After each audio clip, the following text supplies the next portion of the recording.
Hello, hello, hello.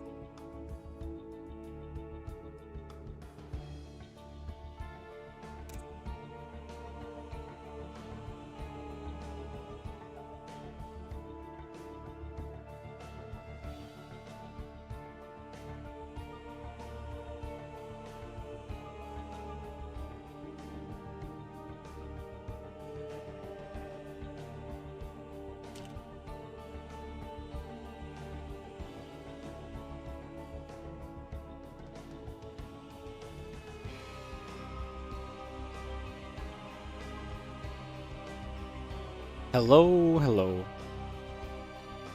I'm gonna try this one more time, hang on.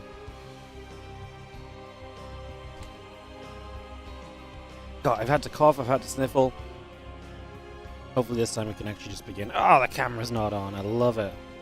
I just love it when the camera's not on, guys. The best part is the camera is on. Look, it'll show up, hands off the keyboard. Like, it's on, it's just, it's not, it hasn't picked up in OBS. OBS is like, nah, but it is on. I can see it, it's right there. Scandalous. S-E-A-N-D-E-L-S. Hello, everyone. I've got a bit of an irritated throat today.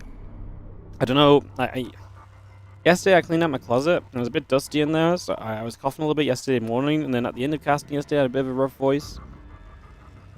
And today I've just got a bit of an irritable throat, so if I stop talking halfway through a sentence and mute, obviously, and stuff, like, it's probably just that. Just preemptively getting myself excuses out there, ready to go. Oh, am I loud today? I feel like I'm loud. I just laughed and I just heard myself big time in my ears. Whoa. No way. Okay, I think we're good. Hello, everyone. How are we doing? Welcome to the OSC King of the Hill. The tournament where we play a bunch of best of ones, 15 to be exact. So 15 best of ones, the winner stays on every single time. The challengers get to pick the map outside of the map pool, outside of one single veto. It's going to be a fun time, I think, as we get ourselves into our opening game of the day. So Solo was our king last time around, but he has cranked Team League today, so he's not able to return as the reigning king. So we will instead have to play this with two new challenges. So starting off afresh here is going to be Shin and Euthermal to start the day off for a little bit of cheeky ZVT. And excited to see what kind of build Euthermal comes out with. Excited to see what kind of a run Shin can go on. Shin's the kind of guy who starts off in map 1 and has the potential to just go all the way, right? Like, it's not going to be easy, it's never going to be easy, but he has that sort of potential. He's that good of a player. Euthermal absolutely can make a run as well, but I'd say it's a lot more surprising if Euthermal won 15 maps in a row than Shin did, so most likely we'll see some maps traded, some different kings through the day. The last two times we've done the King of the Hill, we've actually started off pretty decently, and then followed into, like, you know, like, we've had a lot of, like, switching and moving, and then we've had, like, 8 map win streaks. And the first one we did a couple weeks ago was broken on the very last game. Last week, Sola did win his last game and remained king at the end of the day. So yeah, lots to maybe think on here as we get going for our opening game of the matchup. Just going to be seeing a couple queens in the hatch coming through. Take a couple moments to get ourselves started up here. See what the plan is going to be. See what we're going to get going for ourselves. A couple of Marines out early, so that Reactor first is going to give you plenty of Marines quickly. Obviously, you're bypassing the Reaper and the safety that Reaper gives you of information and just knowing what your opponent's up to. So it's a risk from Euthermal, but you do benefit from having the earlier Marines. A lot of the time, Euthermal likes this build into a 14 Marine, 1 Widowmine drop. No stim. It hits earlier than 2-1-1. And you do have 2 Medivacs for it. It's just, like I say, you don't have the stim. So he likes that build a lot. It allows him to put pressure on. It's kind of an older build, actually. It's something which, it's something, he's not going to do it here because he's going to swap into the Hellion production. But it's something which he did a lot in the past. And he kind of maintained doing it even when it was really out of meta. It was actually the precursor to the 2-1-1. back in 2016 before Terrence figured out the 2-1-1 build. This was like the first edition of it, like the 2 medevac, 14 marine drop. And he used the barracks for high ground vision there, gets rid of the overlord, but that's still information for Shin because now he knows the barracks is in the sky, so he knows this Hellion's being produced, or more than likely this Hellion's being produced. That's a pretty good indicator because there's nothing else you're going to do, right? If that barracks is floating over, it's not on the reactor anymore, so... Rotron about to complete on the side of Shin, so he's actually going to get maybe a bit aggressive. It's double starport from U-Thermal, so asked what he was maybe going to do. Oh, he's going to build Vikings. Alrighty, we're going into a bit of a wild time here. As 9 roaches on the way from Shin, so he's definitely having the opportunity to maybe go across the map. But he's still adding a drone here or there as well. I think he's also a bit unsure. I think he's readying for potentially some aggression with those early Marines and so on. We'll see what U-Thermal does. Obviously, Viking's going to pop out. We'll see if he keeps them at home or sends them around the map to try and find overlords. There's a couple around the edges he might be able to pick off with those Vikings initially. As the second starport will now be done. And waiting to see what exactly comes from that. It's going to be a Banshee and Cloak. And put the factory back onto the reactor. It's going to go into a couple of Hellions. He actually started a couple of Widow Mines for a moment, but then he switched back into Hellions, which I think is fine. Mines might help a little bit against the roaches, but they're not going to be out in time anyway, so... It's going to see the Hellion Marines Viking Force pressing through, and just taking the chance to get a little bit of damage done. The roaches are going to step up. They're going to go in after those depots, knock those down, open up this space, and get ready to go into the natural as both depots will fall. That's the supply block already.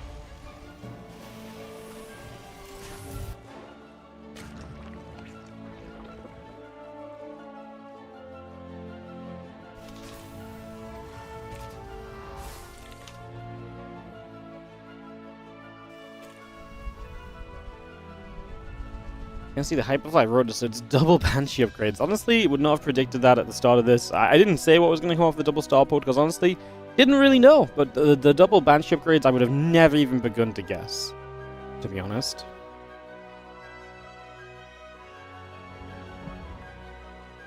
Let's do find one drone, trying to become a 4th base as we settle down here and just have that cloaking. And again, the speed about to be done, so we're going to have those Banshees full of potential soon.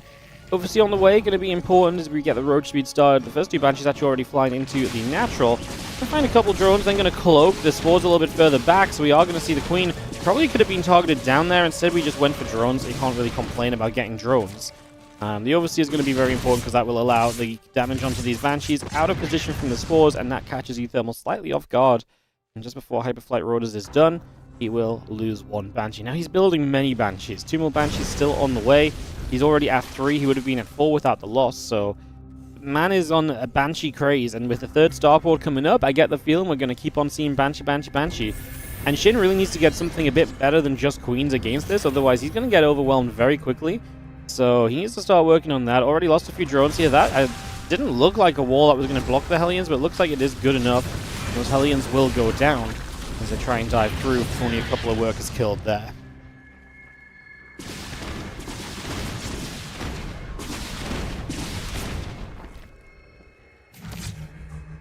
Well, we just have the Banshees gonna, again, move their way back over. Take a couple of seconds just to see more Banshees. I mean, the Roaches won't be able to do anything. I love the Neural Parasite. This game is just getting weird. This game is getting weird as we have the Neural Parasite that shows what we're going to neural the Banshees, and then do what?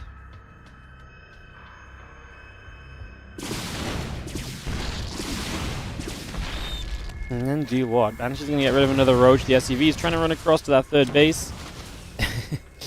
You know, it's not every day you see the 3rd base becoming a planetary fortress, but I appreciate the commitment from U-Thermal to do something that no one else will ever do.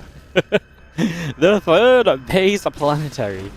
Beautiful stuff as the Banshee's going to control up in the skies, and the Banshee fleet will continue to try and get things done here. As the Banshees are going to go toward the upper right side, they're going to cloak. Again, we've got Infestors building. If we get some of them as they first spawn, that'd be great. We're nearly one-hitting Banshees, which is a shame that we're not, because that's going to take away... Well, sorry, we're nearly one-hitting Queens, which is a shame that we're not, because obviously we could have done so much more there. The Fungal is pretty good. Yeah, I forgot the Infestors are going to have Fungal even if Neural wasn't ready. We're going to see be caught in a second Fungal. Oh my god, we get to chain it. The Queens are catching up. No! No! Man, you know what? This is genuinely one Banshee away from being amazing. Like, if he one-shot the Queens initially, and he just stayed on that low ground and never got involved with the Infestors, this could have been sick. Unfortunately, it was clearly not meant to be in the end. That was not great. Roach is coming across. What was going to be there?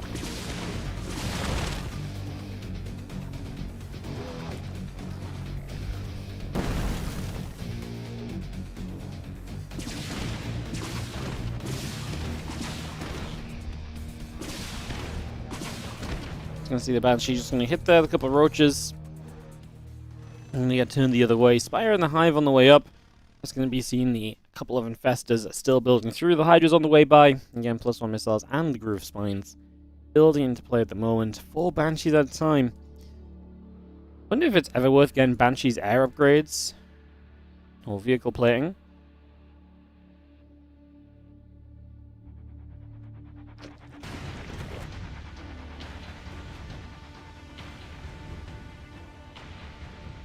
Microbial Shroud coming out.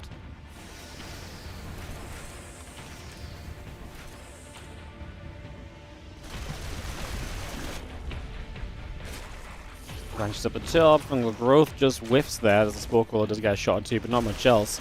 I do feel like we're getting to the stage now where, as Vikings land, where these Banshees are really going to struggle to maybe do too much else. Like, we really have all the answers up for them, but we're still building them, so Uthermal clearly believes.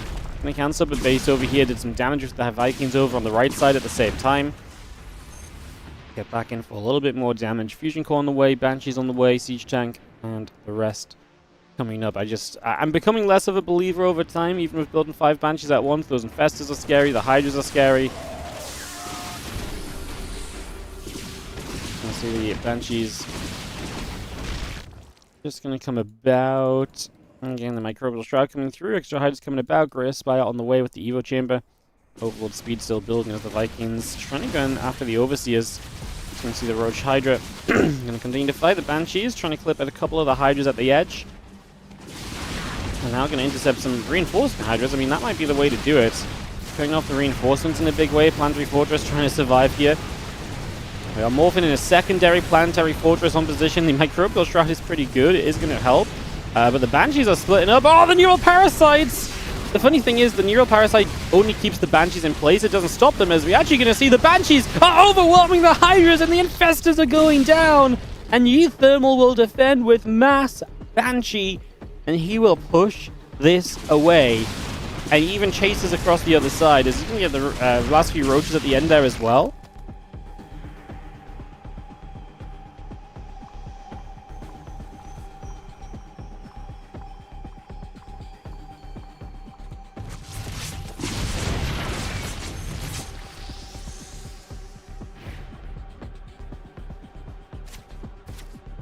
I'm just going to go down the right side. Just going to be seeing the Siege Tank getting chased. A couple of BCs continue to come through here for the moment. Tank and Banshees on the way. The Armory coming up. Planetary Fortress. Command Centers all building as well. The Hydras trying to get on top of the tank and just going to pick that off. We are now building battle cruisers here as Uthermal has kept himself alive in this game. Roach just pinging around a little bit as we just have our Hydras coming through. The couple of Chinjins dropping down. The CC has to pull away already. And just gathering it to the front as the armories and the missile turrets continue to gather in. Crypt is on.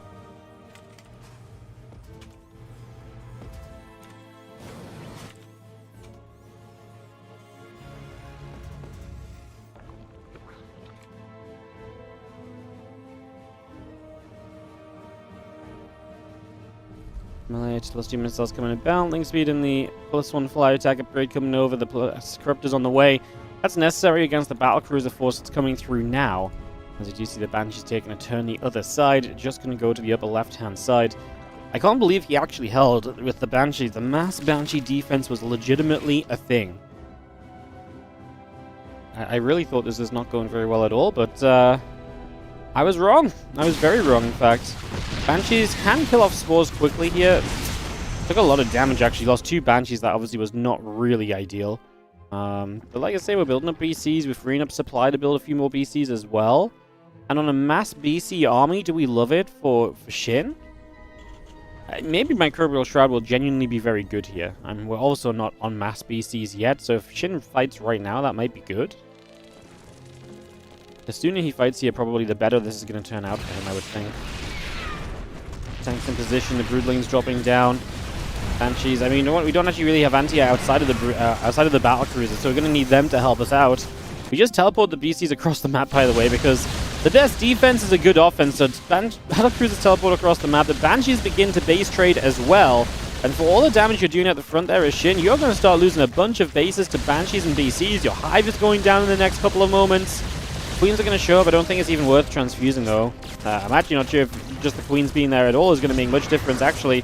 The Banshees, no! What are we doing? Where are we going? Nowhere useful, unfortunately. Going back over here, BC's getting some more kills off. Maybe could get the Hydrogen would be kind of useful. We teleport one BC in to try and chase the Broodlords away. No! The Neural Parasites went off his Euthermal. He's obviously on teleport cooldown, so those couple of Neurals going off is huge. They were the only two Infestors in the game, by the way.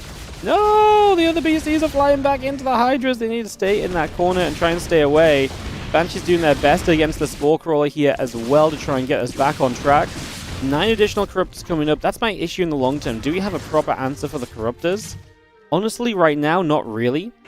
Also, like, he's only just now getting air weapons and upgrades. I really feel like that should have maybe been something he could have prioritized sooner, no? I feel like he could have prioritized that way sooner. The Hydrogen will go down as the Lair has to rebuild. The Spawning Pool is going to have to rebuild as well, so he's going to have to rebuild everything from scratch here. All of his tech coming back online. Hydrogen's going to lunge in over here. That CC has to lift off. And the CC is legitimately very tanky. Like, it survived so long with that upgrade. Like, obviously it'll go down, but that's a lot of Hydras for that CC to have just instantly melted, no? Always surprises me. These BCs will get one teleport away, so 3 BCs died in the top right. Building 4 battlecruisers at a time. Honestly, if these battlecruisers were 3-3, I'd actually genuinely be a bit more of a believer. With 1-1, I'm not believing.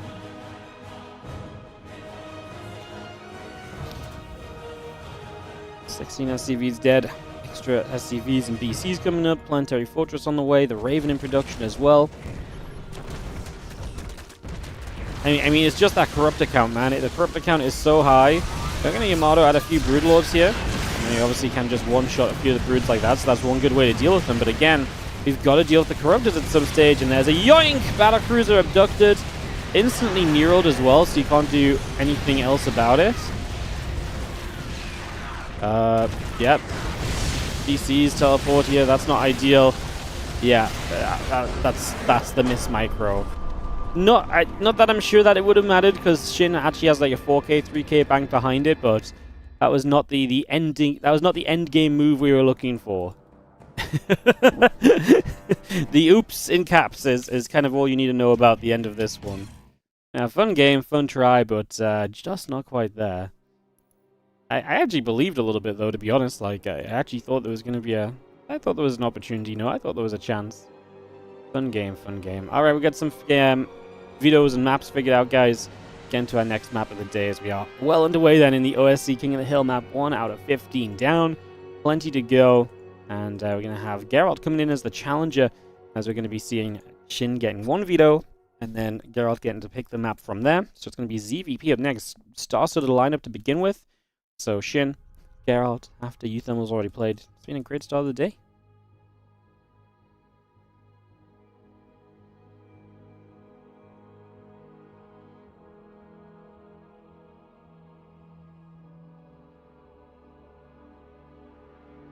Gold and Aura are going to be banned. I'm just waiting for our map pick from there then. Give it a couple of moments and we can go, go, go.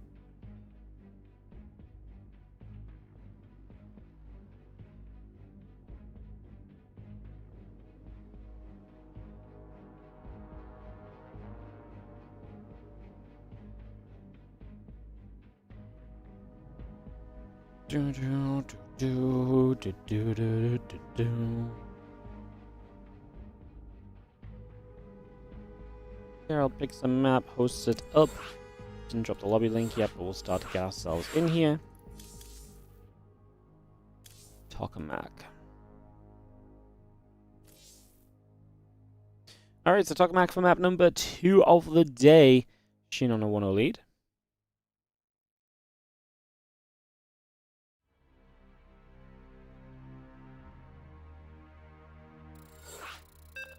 Getting off in a couple seconds. Ticking and talking down. Ready to go, go, go. Tokamak. Tick tock, Tokamak. Do do do do do do. Tokamak. Do do do do. Tokamak. Do do. I don't know why I'm making a song out of this. Let's get going. It's one of them days, guys. I had a terrible sleep last night. Honestly, I'm sleeping so badly the last little while. This morning I woke up at like 5:45. I was just like, my brain was just active. I'm like, why? I was so tired last night. I went to bed like, 12, which is, on the earlier side of life for me. I just can't sleep right at the moment. And then as I wake up and I feel okay-ish. And like, I do my morning and then we come to stream. And by the time I get to stream, it's like, it hits me. It's like, bam.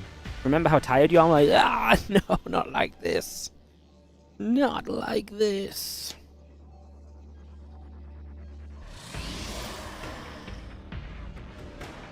Gals in the top right, Shin bottom left as we get into our second game of the day.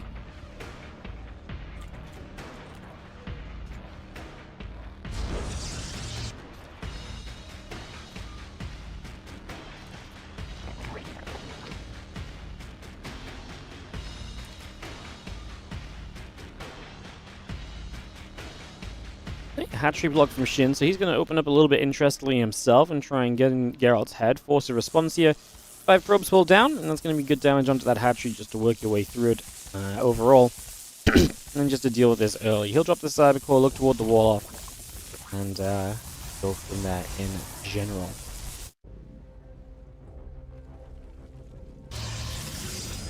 Gonna start nibbling up, cyber core coming through.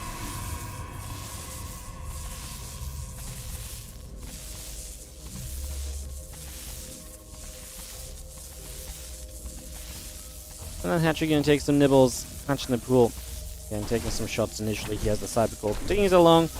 I'm just going to be having the Zealot out as well. Should make sure that this Hatchery goes down before it finishes. The main goal is to get it down before it finishes, so you can't build a queen or anything, and don't have any crazy creep, although that's not really going to be the case here.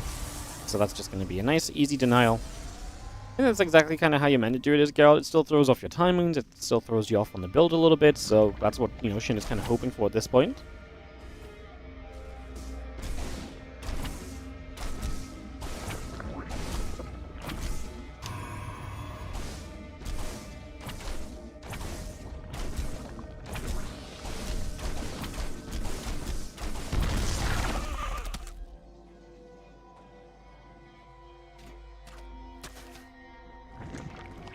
He's chasing the probe, hatchery dropping down. It's going to be triple hatch on the way in the end, then, so obviously a bit delayed because that first hatch went across the map.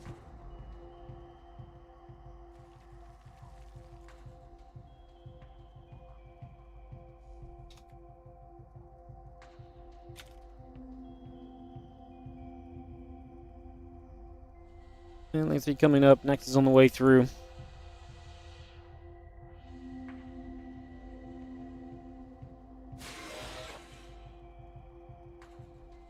Link speed continuing up for a couple of moments as that Lings and the Queens continue to come about right now. And let's just have ourselves a Link still gathering. The Adept and the Zealots continue to come about.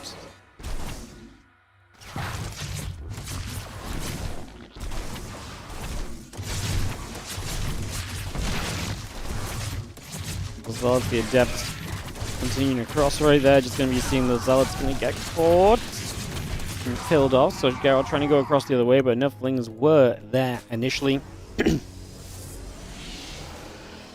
So that's going to just deal with that very nicely so far. As the Oracle and the Warp Gate coming over, and a couple probes in the gates coming through too.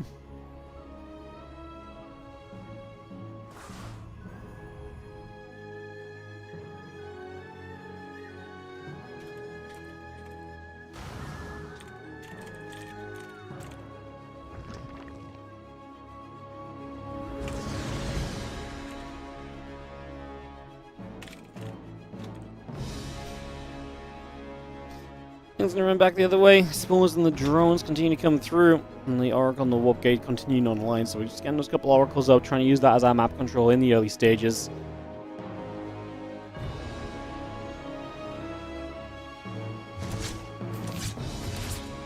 The drones coming about. We're gonna nibble. Oracle taking some shots.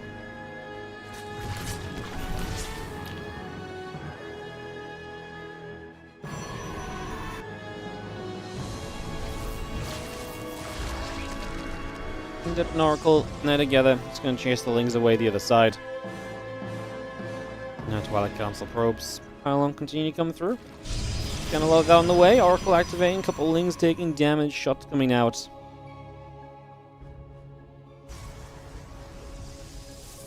Our drone is building as the extra drones come through. The Queen's on the way about, and we just continue to get set.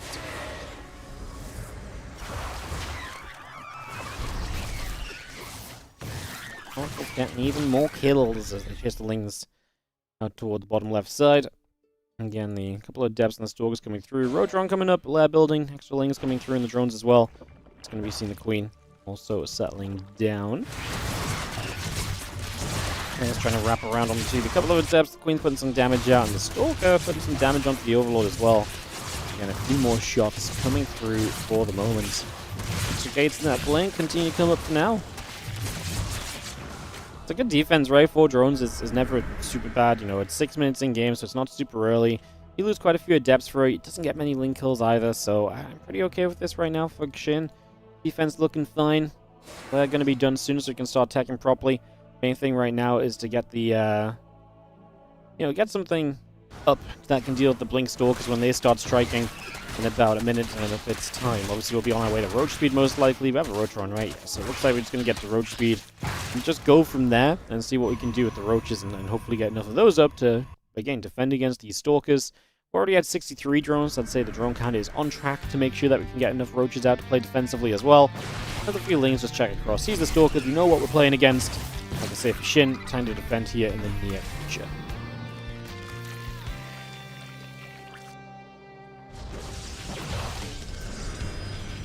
Stalkers and Oracles gather together. The few Zerglings up that right-hand side. Again, Blink going to be done very soon. The extra gates coming about. Probes on the way. The Roachling reducing as we go. That +1 missiles and Roach Speed all being added just for the moment. Just a couple of Stalkers will get after those Lings as well. Looking to play clean up there. Looking to shut that down.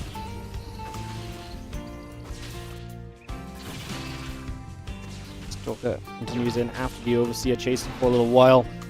Yeah, that Blink is about to be done. Spire, Overlords, Roaches, +1 missiles and Roach Speed all building. A few more Stalkers continue to gather as we get the Gateway building as well. Just see the Lings pulling across to the left-hand side. They do start to put some pressure on. A couple creep tumors already beginning to go down here initially.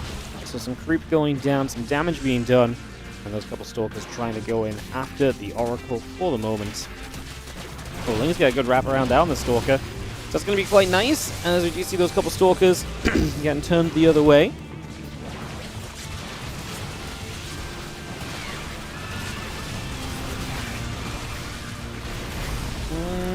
Obviously, tonight that pylon would be really nice to stop the warp-ins coming through, but we've got to put some damage on the Stalkers as well. We can't let them outmass you.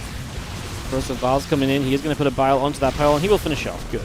Like I say, you don't really want to let a warp in here. The last thing you want is your opponent to be able to reinforce directly into this battle.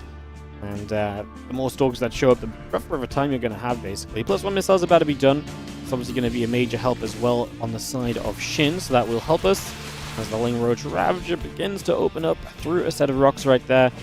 And now the upgrade still building by. The Overlord and Ling is coming about. Drone's still coming through, and the Ling is chasing the Stalkers for a couple of moments still early on.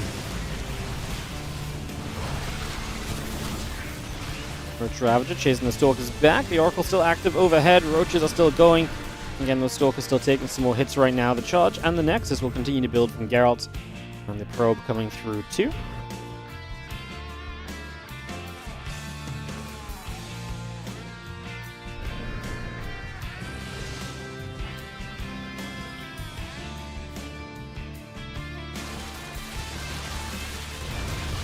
Roach Ravager just going to get in after the rocks, just going to be able to knock those down, so the rocks will fall. Both of those getting cleaned up early. Again, a bunch of mutas on the way, so we're going to give ourselves a chance to get in after a couple of oracles. All those mutas coming about right now. Melee upgrade and the flyer attack upgrade coming through as well. Bling's trying to chase up, trying to get toward the gateway. Charge on the way through, probes on the way up. Extra gates producing for the moment.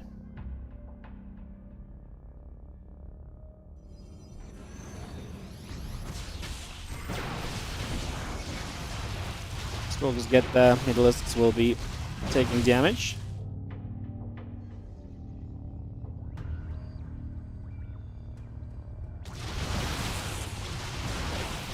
Trying to get that pylon, and it will go down. It's going to depower the gateways. The rest of the Stalkers trying to come across further.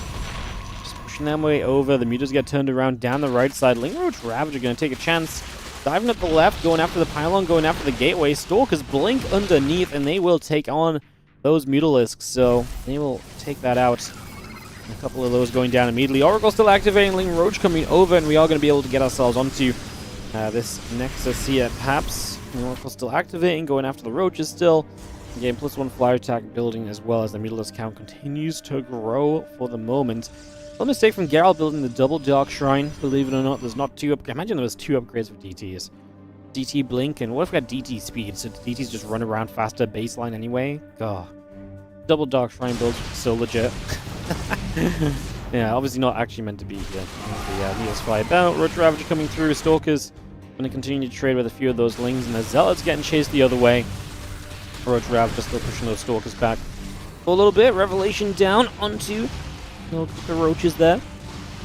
Obviously, mutas out. Phoenix are in production now. The muta count is really growing hard as well. Like, there's a lot of mutas being built right here, so that's going to be a big factor as we set up into this. Yeah, still coming. The Stalker's taking a chance to move across. The Temple Archive's about to finish. Stargate's halfway done. +1 air weapons continue to build as the Mutalisks would like to try and get in after the Phoenix. Trying to go in after the Pylon, trying to get a little bit of something else done here.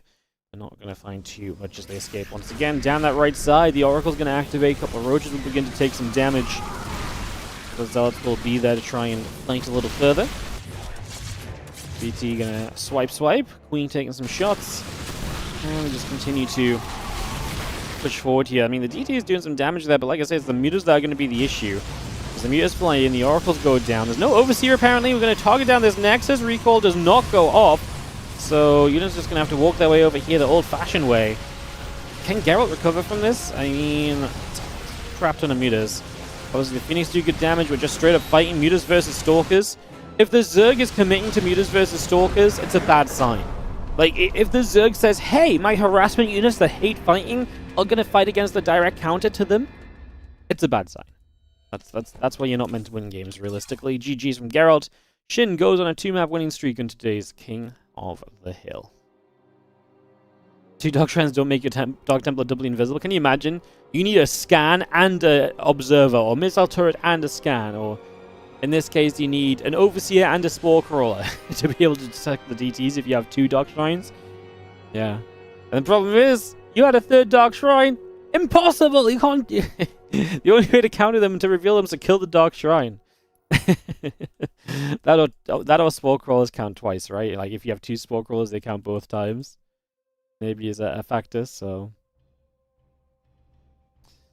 Alrighty, guys. Waiting to see who the next challenger shall be here as we get ready to rumble.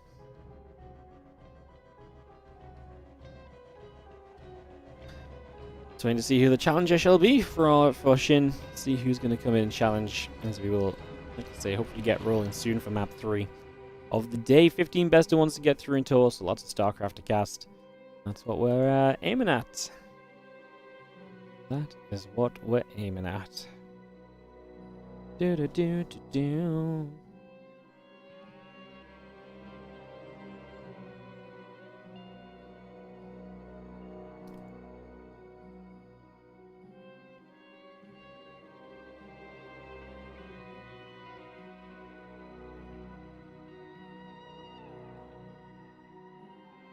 And for, like I say, the challenger to be named. How is everyone doing? How's everyone feeling? Thanks for joining us today. It's a beautiful day outside. Been to the beach this morning with the puppa. She's had a good time. She's been rolling in the sand. Diving into the waves. Running after dogs she's not meant to run after. Had a good time. And now we're here with some StarCraft 2. Love it. Just the OSC King of the Hill today, guys. There will not be any extra kind of bonus content after or anything like that. So just the OSC King of the Hill. And, yeah. Obviously, the Crank event continues and stuff as well, but I usually do stuff on Wednesday evenings, so... We'll be doing a longer stream tomorrow with OSC mid-season playoffs, crossed over with Crank Team League. It's going to be like, bam, bam, double action. That's kind of neat. That's kind of neat. Raven turret, scan and EMP, 4x. Bane's ignore cloak. Maybe that's the answer. Bane's against my triple Dark Shrine Templars. Triple cloaked. Day 8 without seeing Ellie? Oh, no way. Ellie actually came to say hi at the start of this last game. I just, I was going to put it on camera, but then Shin proxy hatched, and I was like, well, I guess you should probably watch the proxy hatchery instead. Shin, ruining your Ellie opportunities. I could pretend I'm eating something, but that's kind of mean, because I actually don't have anything to give her. So, yeah. You need to make sure she's okay. I just told you, she's just been to the beach. She's just been to the beach. She had the time of her life. She had a doggy sausage from the cafe. Like, you know. Like she could not be better today. She's had a great start. I promise you.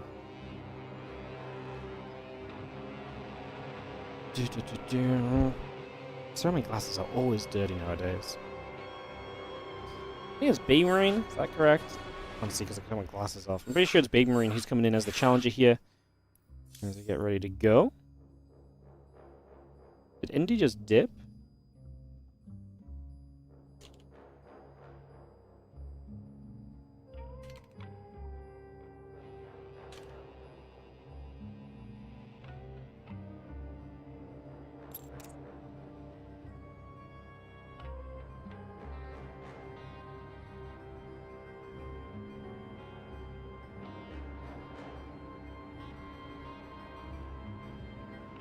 I'm not sure where Indy went, but he's offline on Battle.net. There we go. He has returned. Cool.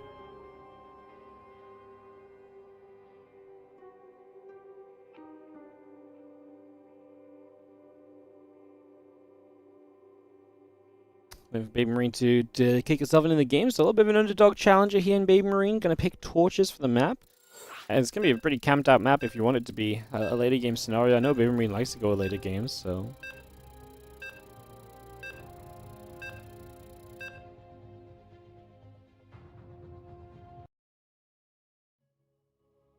Heading into torches, guys, and we'll kick this off in a second. We are on the loading screen. And here we are. So, torches, Shin versus Baby Marine. As we get into the third map of the day. Shin on a 2-map winning streak. Our blue Zerg will spawn in the bottom right corner of the map as he takes on Baby Marine in the top right. The red Terran player from Streamer Zone for our third map of the King of the Hill here today. Getting this started up.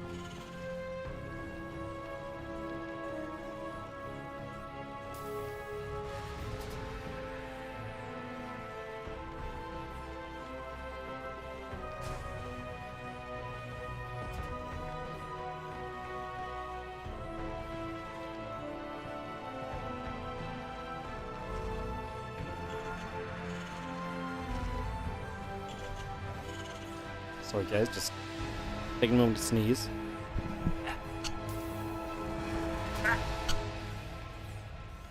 And again. God damn it.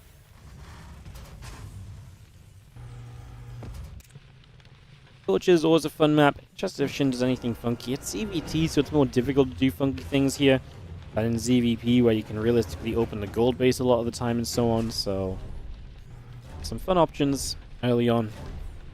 Let's see if, like I say, we turn up the fun scale to anything kind of wilder. Let's just take a few moments here. So hatch pool coming up, and the gas already mining as well. Sorry, no gas. You know what it is? I was like, I'm gonna guess that the gas is already finished and about to start mine, and then I actually looked. I was like, yeah, yeah, they're on call, yeah. All right, hatch pool, then the gas. So a little bit of a later gas here from Shin in this game.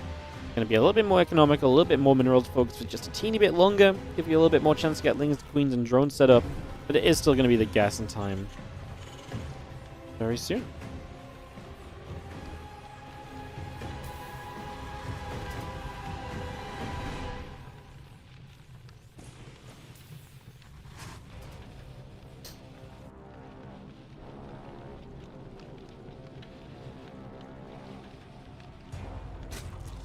CC and Factory both building up. The Reaper going to be moving around the bottom side.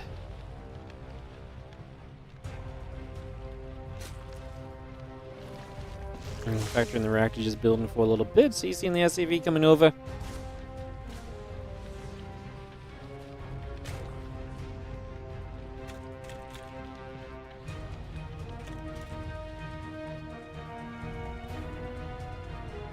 Double CC building 3 is going to be triple command center here from Baby Marine early. I'll just save Factory coming up, finishing very soon. Orbital command on the way in. We've got 6 drones building. Make it 7. And Overlord and the Queen continue to go up for the moment.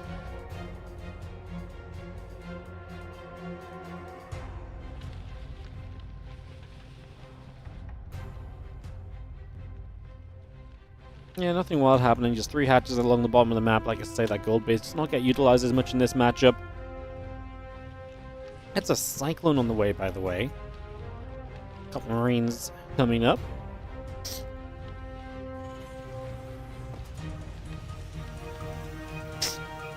Sorry, I've got the sniffles now after the sneezes. God damn it. Not winning right now, am I? Jeez. Not winning at all. But yeah, we've got the cycle on the way up, and then there's going to be an additional barracks. They're going to end up 3 CC, 2 racks in a factory early. A little bit more of an aggressive kind of on-the-ground play than obviously just setting up the aliens or so. Flare halfway done. Evolution chamber done soon. 3 drones, the Overlord's building, the link speed on the way out. Just waiting to see what Shin wants to get to himself, as he does take 4 gases now with that 3rd hatchery finishing. So it does feel like he's going to have a lot of gas to throw down a Spire, for example, here potentially. If he wants to play the mutas on this game, mutas are really coming back in this matchup, man. Those buff banelings giving people a lot more confidence again in the Ling Bay muta. We've seen mutas a lot the last couple of weeks. In ZVT and ZVP, to be honest. A couple of those Spire changes is making them a little bit easier to get into as well. It's worked wonders. Mutas really are back on the menu. But that's the Zerg menu, not the Terra menu of like burnt up, chopped up, cooked mutas as you take them down and kill them off every single game. No, mutas are on the Zerg menu of ways to win the game again, because yeah, they've really been great lately. And if I say a variety of Zergs, I think pretty much every Zerg in the world has used them. Lambo, Solar, Shin, Rogue. Is there any other Zergs? Stellar and Rain will play a little bit. Maybe they've not played enough to show us any mutas. Yeah, pretty much everyone's using the mutas, man. The mutas are back. As that Spire will come online here. Obviously, with this fast Spire and Lair, you are going to sacrifice your Evo chambers and hence your upgrades for a while. So that is one of the downsides you're going to have here. Your upgrades are going to be behind. As Baby Marine does the Beyond, starting the armor upgrade before the attack upgrade. Hopefully fixes that in a moment. Because, yeah, I need to make sure that that is not actually going to be the case. But we want to make sure we've got an attack upgrade as well. And there we go. We get it started up for the moment now. So the attack upgrade coming through as the rest of the Marines gather. The Medivacs and the Cyclone join up together also. Game paused. Shin gonna drop the pause down for a couple of moments for some lag. Hopefully nothing too serious. Hopefully we can get that sorted out. Get back on track here shortly for this game. 3 of the day. Shin on a 2-map winning streak in the King of the Hill. Baby Marine just not replying. I mean, we didn't see anything. If we don't see it, it's usually just on one player's side.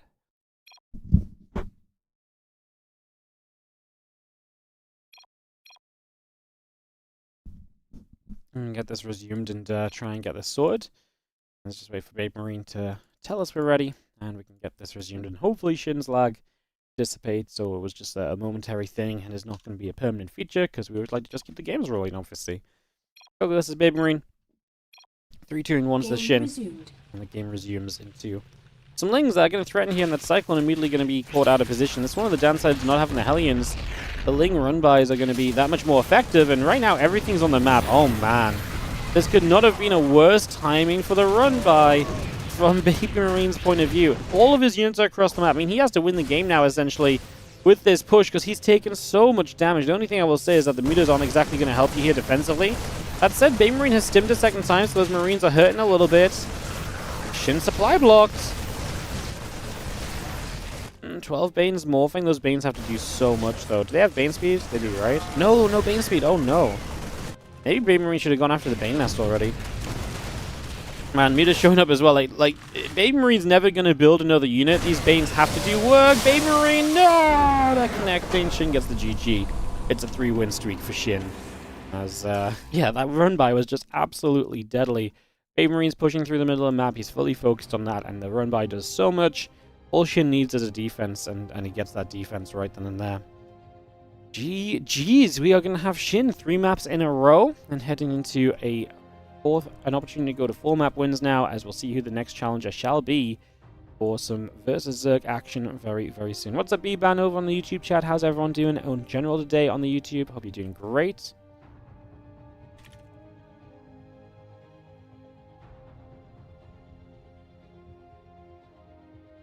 Do-do-do-do.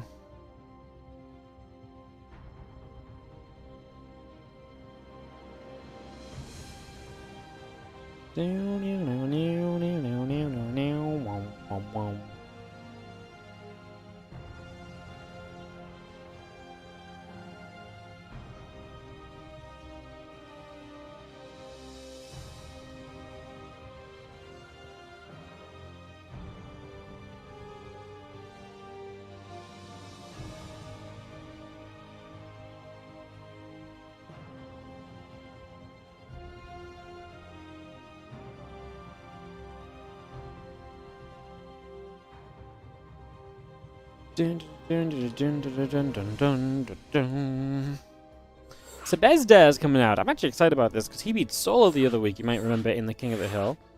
So yeah, a couple of weeks ago he beat Sola, so that is very exciting. Also, because now he plays Shin, another one of the Zergies, so PvZ for him.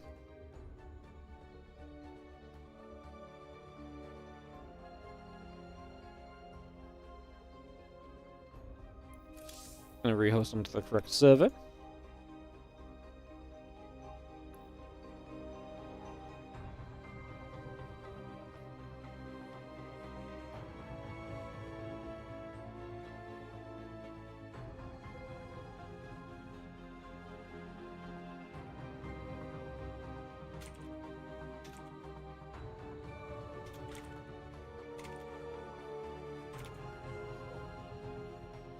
It will be Persephone though, so the map pick comes in from Sebezda again. The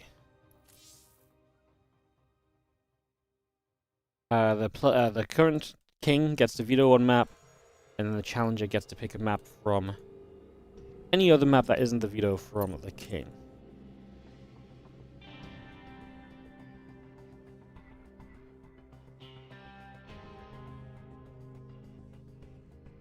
Bam, ba, da, ba, da, lum, bum, bum. Alright, we're good to go. Indy joined the lobby. Because we changed lobbies, it took a moment. Some people were still in the old lobby, so we just get that fixed. And get this ready to rumble. Go being called, getting ready to kick off. Persephone gonna be the map. I love how we went from hosting with the correct map and mod on the wrong server to now we have the correct server, but we didn't host with the game hot mod. Always love it when we do that, just to make the caster life a little bit more difficult. I'm never lucky.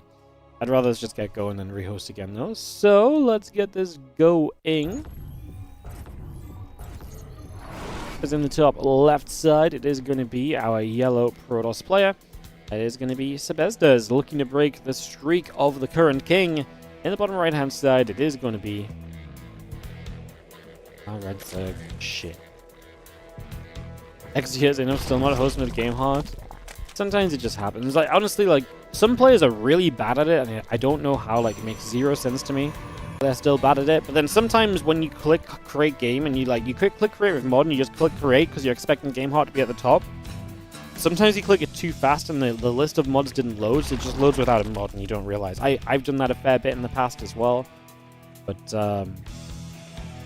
yeah, it's it just happens. But like there are some players who just don't host with the mod frequently though, and I'm just like, I will murder you. Like I will I will fight you if I have to. You know? I will come out here and throw fists. I mean probably not, I won't, but like I could. You know, I'm somewhat passionate about it. I'm somewhat passionate about us hosting the game correctly.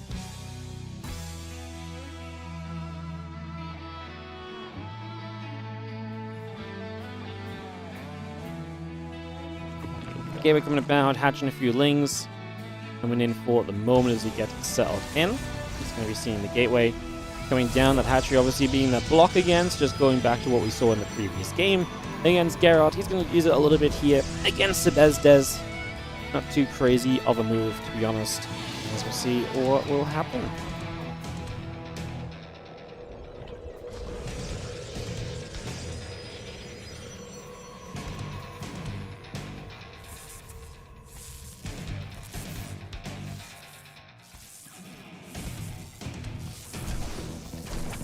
Pylon is such a cool color, no?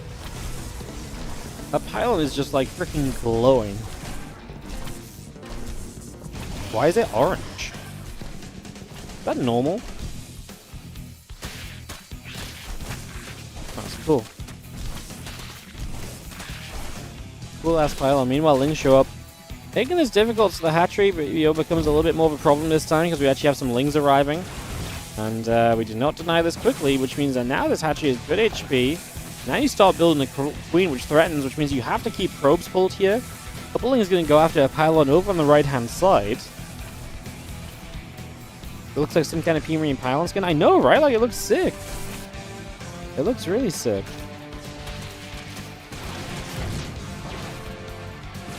The ling's coming over. The ling's going to nibble at the Nexus. Stalking the warp gate coming through.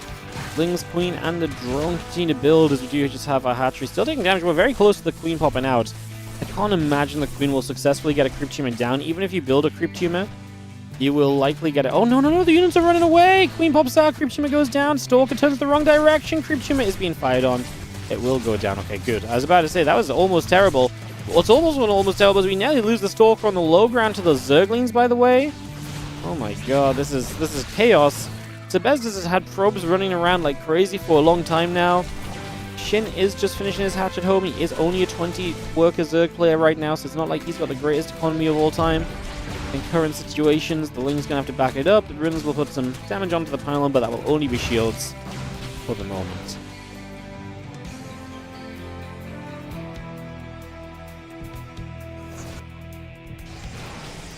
Lings speed coming up.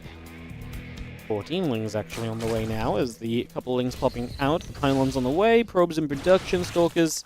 We'll get a cancel on a couple of the building lings there as well. Stargate will go into the natural. Get that wall off going. And Sebesdes, after all of this, is up 7 workers. I mean, Shin's made a lot of lings. Like, he's already made a lot of lings, and he's still making more lings because that base he expanded to is obviously very difficult to protect. I like that he goes to the heal and trying to heal up these stalkers. It's cute. But yeah, he's going to have issues defending the base. There's almost no doubt about that in my mind. So I think that's going to be a big issue here in the next few moments. Because it's a lot of lings. They're about to have speed. This is going to get nasty. And obviously the tech is massively delayed. So while you might typically have an Oracle poking out right now, in this case that is just not the case at all. Like, we are not there with an Oracle in the slightest just yet. Alright, Ling's going to run forward. There's a good few stalkers here, and there is a battery. The Ling's just going to run through and actually hit the mineral line. Ling's reinforcing coming in as well. Stalkers will start to go down as there's too many things taking damage. The battery can't pick a good target. Energy recharge onto the battery gives it a little bit more juice to work with. Not really doing too much just yet. We are killing some probes. Stalkers going down. Still a 12-worker lead. There's the Oracle. That's maybe the point where the Lings have to back away. More Lings being built. Now, that's a hold initially here from Sebesdes while making a third base. So he's going to end up 3 bases, and the Stargate here, Warloff, is not open anymore. Good warp in. Nope, one lane sneaks by. The Stalker step away from the battery, which is very scary. If they get surrounded, Oracle doesn't have a lot of energy right here. This is a moment where these Lings could do a lot of work, and they're going to get in after the Stalkers. The Stalker's surviving a long time. We will get rid of that now. Now we're going to put some pressure back toward the natural. Oracle activates on the right-hand side, pushing the few Lings their way. We do break into the natural. Going to have a surround on that Stalker that just warped in defensively. Oh no, the Oracles are going to be low energy as well, remember. So now we actually do have a chance just to freely hit the probes. Oh, it's turned into a little bit more of a disaster here for Sebestes than he'd probably like to admit. And I think Shin, has he done enough at the end of the day? He's only just getting his 3rd hatchery finished. The working counts are even. I mean, I think yes, because he kills so many Stalkers. Like, you really can't do much here, Sebestes, but, like, it's fine because he's still a triple Oracle 3-base player. So he has Oracles, like, he's fine. The rest of his tech is mega delayed, though, right? Twilight Council finished. It's going to start charge. I don't mind that. It's quite late to go into Blink. Cancels charge and he's going to go Blink. Okay, it's late to go Blink, but it's not exactly like Shin has had the most normal of openers either, so maybe it's fine. Because Shin's tech's also super delayed from the commitment, so maybe Blink is actually a good call, because then I wonder if both are a good call, but the Stalkers are more reliable than the Zealots. The Stalkers, if they can get going in good numbers, might actually just be able to hit Shin before he's truly set up at this point, because I think Shin is indeed trailing at the end of all of this. Maybe that is your way to apply pressure and give yourself a lead, and maintain a lead, and maybe even push for the win as the Queens there get rid of the Oracle for the kill. 16 Lings in production, Overlord in the lair on the way through. Just going to have our Blink on the way up, the Gateway and the Probes coming across. And the Twilight Cancel Chrono boosting for a couple of moments. Gates will go down, a Similar is coming by, Pylons on the way, and the Stalkers and the Oracles together will step through to pick up this Overlord. Shin's still droning, man, and he's behind on workers. I'm genuinely a little bit worried. The only thing that's really missing is a pylon across the map or some way to warp in aggressively. If he had an aggressive warp-in point, I actually genuinely believe Sebestes would just straight up win with this push. Without the warp-in point aggressively, maybe it's a little bit more difficult. And the Stalkers can take some damage. The Lings doing the right thing, counterattacking, trying to cause chaos here, and that is actually a problem. We cannot get rid of these right now easily. Next Stalker gets surrounded, so the run-by is into the natural. Now we've got a crisis management while trying to push to do serious damage on the other side. How well can we control this? Sebestes there, the Oracles. But if the Oracles are over here, who's protecting the Stalkers on the other side of the map? Well, so far they need no protection, but against reinforcing Lings, they may genuinely be in some trouble. They blink into the natural to try and position themselves to do as much as they can as those Lings show up. Yeah, there's no Oracles here, so you've got no anti-Ling army. And Shin is going to find himself the chance to slow down Sebestes in a major way and to keep himself alive in this game. Stalkers around the right-hand side.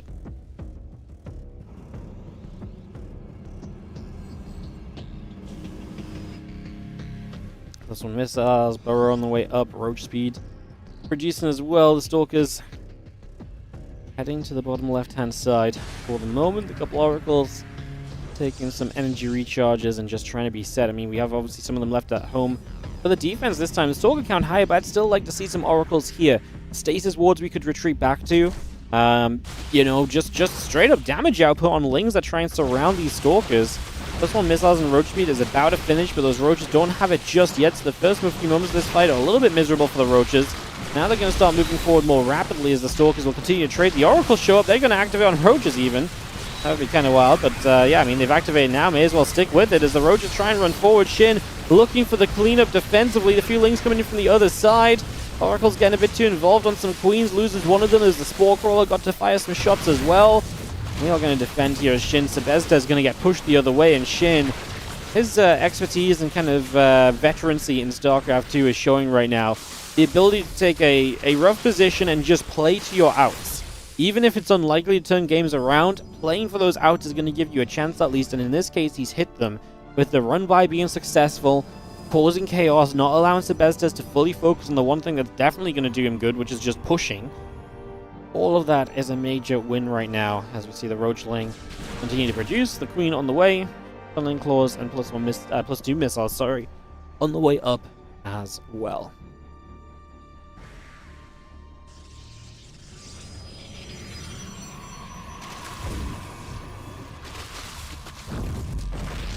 Shots coming in from the sides. Roaches get there, forcing a counter on the pylon.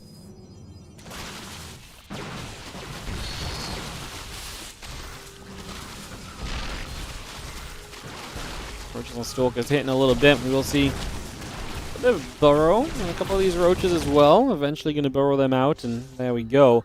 Now going to burrow through into the natural. We see the move, but we don't have the detection just yet, so we're following those roaches, but we're not yet able to deal with them. We can threaten them, but not actually stop them right now. We're just going to pull up a couple of probes in trouble. Stalkers will fight against those roaches too. The pylon and gateway mid-map will go down, and it does feel like Shin at this point is starting to take full control here in this fourth map of the day that we have in the King of the Hill. I think we're getting to that point where, don't get me wrong, like, Blink Stalkers can still do well, but right now, if these roaches are in trouble, they can just burrow and back away. We're still lacking detection. What's missing, guys? The Robo facility is missing. That's what. So we have no way to build an observer. We do have oracles. Obviously, Revelation is a thing, but you still need to be able to have the energy and the oracles in the right place for that. As Roaches retreating takes some damage, but we're now producing Hydra, so the army is only getting better for Shin while he continues to harass. He's got units in every single base of Sebesdes, and at this point, he's starting to outpace Sebesdes in a major way as well. So starting to get a lot done, putting this into a better and better position. Roach Hydra still coming through, plus 2 missiles, and the Groove Spines coming up from Shin.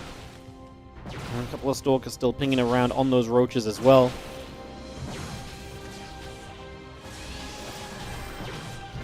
Stalkers will hit. Roaches taking damage. Shots coming through. Gonna see a couple more Stalkers warping in as well. Gonna blink across, but we are, again, lacking detection. Having to drop a Revelation every single time on those Roaches is such a frustrating aspect of this game right now. It just feels worse and worse, honestly, as the Oracle drops that Revelation down. The Roaches fall, but then there's just more setup already. Shin has a massive Roach top right. He's almost maxed out, building Hydras exclusively at this point. A couple of those probes do begin to drop. Extra Stalkers warping in. Stalkers blink up. Roaches take damage. Just gonna chase those down.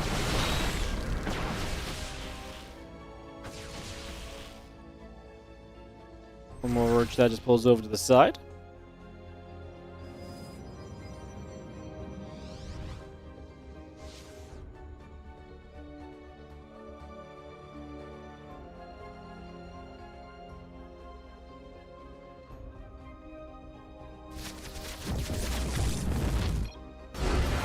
And gets caught. I don't think Sebesdes is super happy with how it turned out. He had some good opportunities in this game, man. He had leads.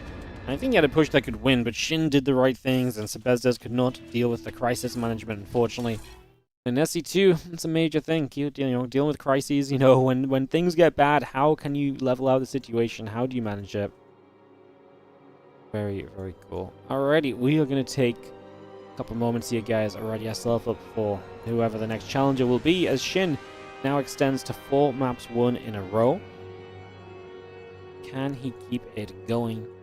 How far can he go? So we'll just wait for our challenger, guys. Take a couple, and we'll be on our way.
Alright, just waiting for whoever comes about.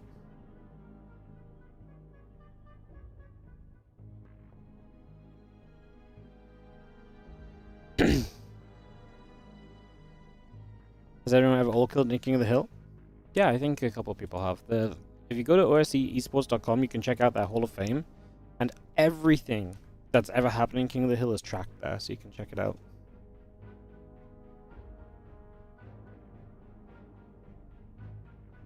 Looks like Spirit is the next challenger.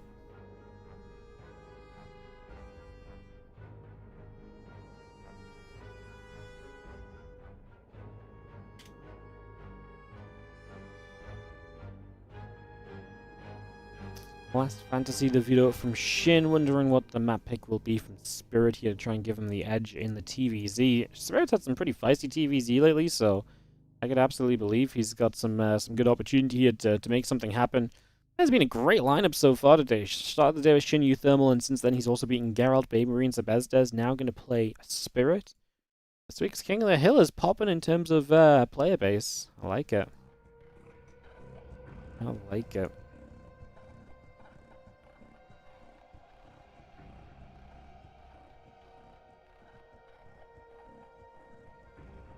Alright guys, just take a couple moments. Just got signed into something on my phone, don't mind me for a second.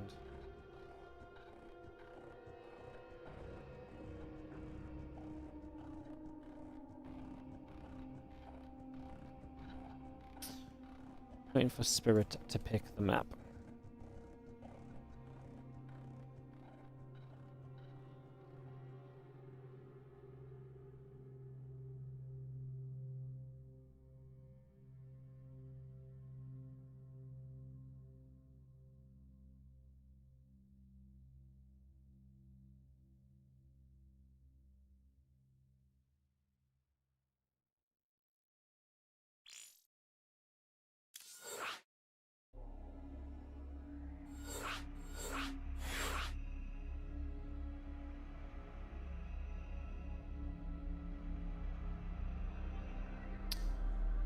Alright, getting hosted up. Just need our other casters to join us in this lobby, and we should be able to go. And we'll be into this TVZ, guys.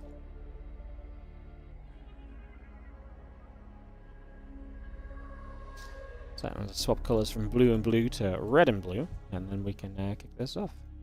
Alright, so it's going to be ley lines. Kind of a standardish map. I mean, obviously Spirit likes it here for the TVZ, though, so we'll see what happens. As we get ready to go into, like I say, ley lines.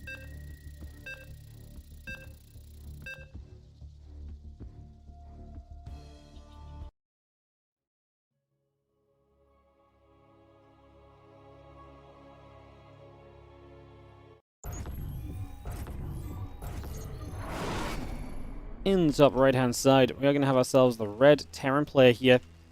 This is going to be Spirit as he enters the series against the current king, 4 wins in a row, Shin.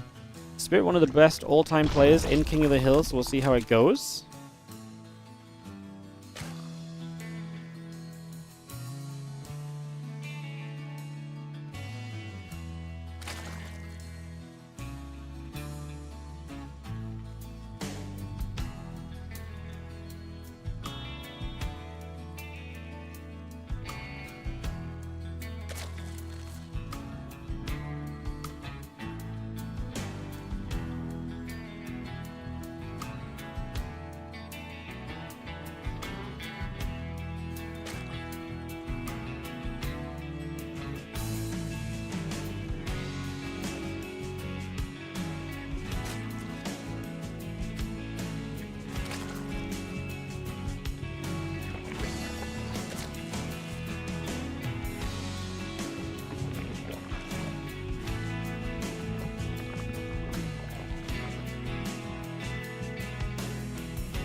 So, kick off, get underway. I would like to see where we're going to go. Take a few moments.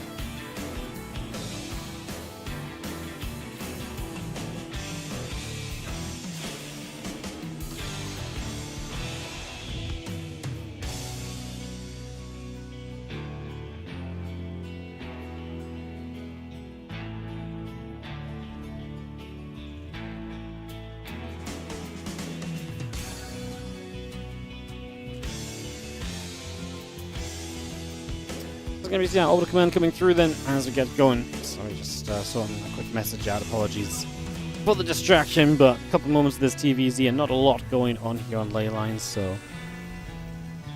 Is it always server preference for Challenger? I think so, yes. I'm not 100% sure because I actually...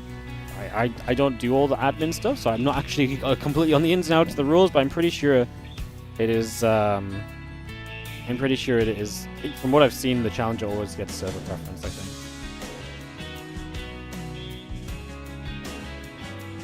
Thanks for casting as usual. No worries. Sorry to go. I didn't see your message for a couple minutes. 5 minutes even. Doing a terrible job of reading YouTube chat right now. As our link speed comes up, drones and the Queen coming in. Stop, what swaps over. Command center building up. I'm just going to be seeing a couple SCVs and Hellions building through as well. As we get everything underway here. So just get a lot of that coming through. SCV going to come forward and build a depot at the front. And just going to see a little bit of this coming about for now. So just getting a lot of that on the way, getting settled in at the moment.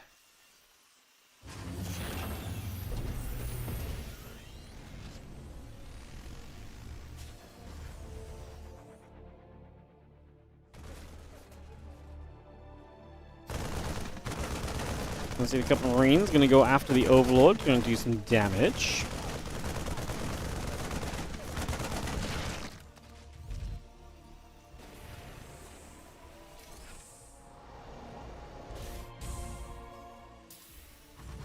Gonna see the Banshee, the couple of Hellions coming through. Just getting settled there for a couple of moments. So again, trying to see right now what's going on.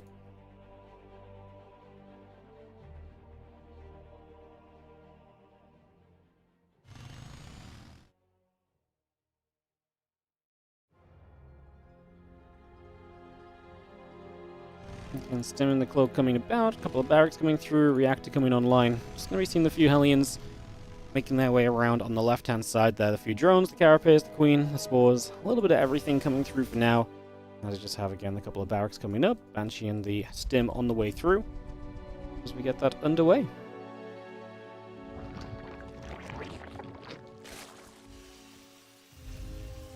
While that layer builds, just gonna see again the Lings, the drones building through, getting the carapace on the way up as well.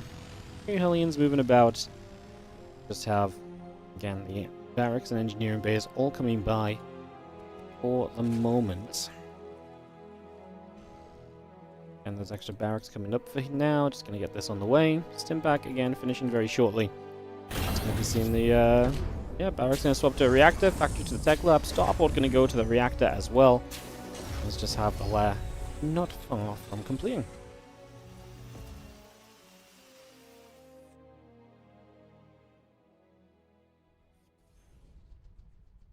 One upgrades and the stim coming through. The couple of Banshees coming down to the bottom side.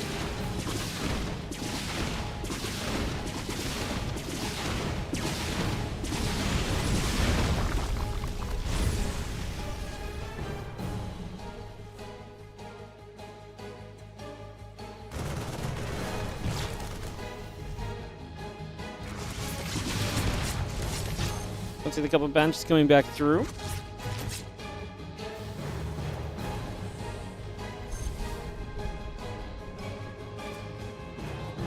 I see the 1-1 upgrades coming about with the Banshees coming through for a couple of moments, getting some damage done. Again, the 1-1 and combat shield all coming over. Marines and the medevacs coming through. The siege tank settling down. The few Hellions will try and poke a little bit as the changeling steps up. Banshees are going to get there. Play cleanup, and we are going to get rid of the creep at the front as well. So a little bit more creep going down for now. Just getting settled in here as the Marines continue to get going. Medevac, Marine tank all coming through as the army is going on a big push to the bottom. Spirit, just resource loss has been good this game. His current supply is great. Shin is going to have a carapace upgrade. He is going to have Baneling speed to help him deal with that, but boy, does he need it, realistically. Like, he's not exactly in an ideal position overall. His supply definitely not looking too hot as he's going to try and run into this right now, looking to just dive on this army. Hellions going to do a lot of damage, splashing initially. The Banes, I actually felt like we're on top of those Hellions for a second, but it doesn't connect. And Spirit, is he just going to win this by 8 minutes just by pushing? I mean, we're on our way to so much right now as Shin +2 Carapace, +1 melee, the Hydra Bane all in the way through the Groove Spines as well, but none of it quite being finished up just yet, as we do have the jump forward. Marine's going to continue to jump onto the Queens, and we are going to see that going to be a clean. I mean, this is just a complete cleanup through and through. I don't really think I've got anything else to add to this, as our Banshee steps back a moment or two. Just going to see this Queen in some trouble. We genuinely have ourselves just a push forward. Lane Bane Hydra moving back and forth, splitting and readying a little bit of a run into the rest of this force right here. The army's still pushing up, and we have got ourselves Spirit looking to attack on in to this left-hand side. We're going to see the +2 Carapace, +1 melee coming up. Marines are going to pull back. Banes are crashing through. Marines are just going to be able to deal with those easily. There's nowhere near enough stuff here. An absolute domination from Spirit. Like, nothing even happened, man. Like, honestly, like, nothing even happened. Spirit just dominates, ends the streak of shit right then and there. And Spirit gets ready to start his own streak. That was just Spirit domination. How about that? Jesus. Wow. Alright, guys. Into our... I mean, that's 1/3 of the match is done. Just like that, Game 5 is done. And we'll look at Game 6 here in the near future. Shin's just in the replay like...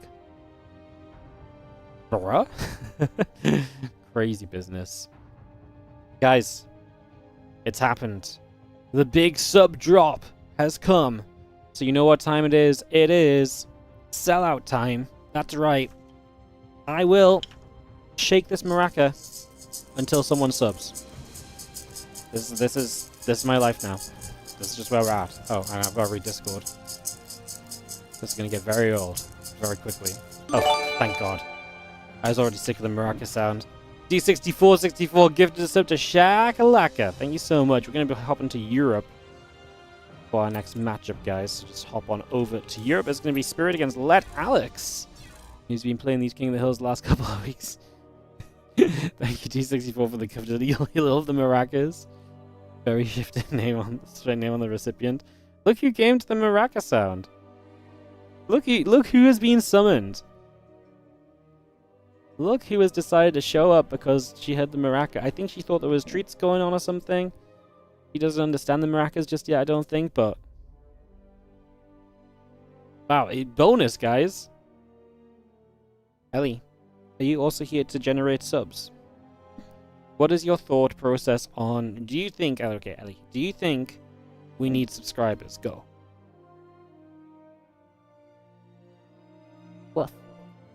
Oh my God, did you hear that, guys? Ellie spoke. Good job. Now, I know not all of you speak doggo. I think that was a yes. I think that was a yes.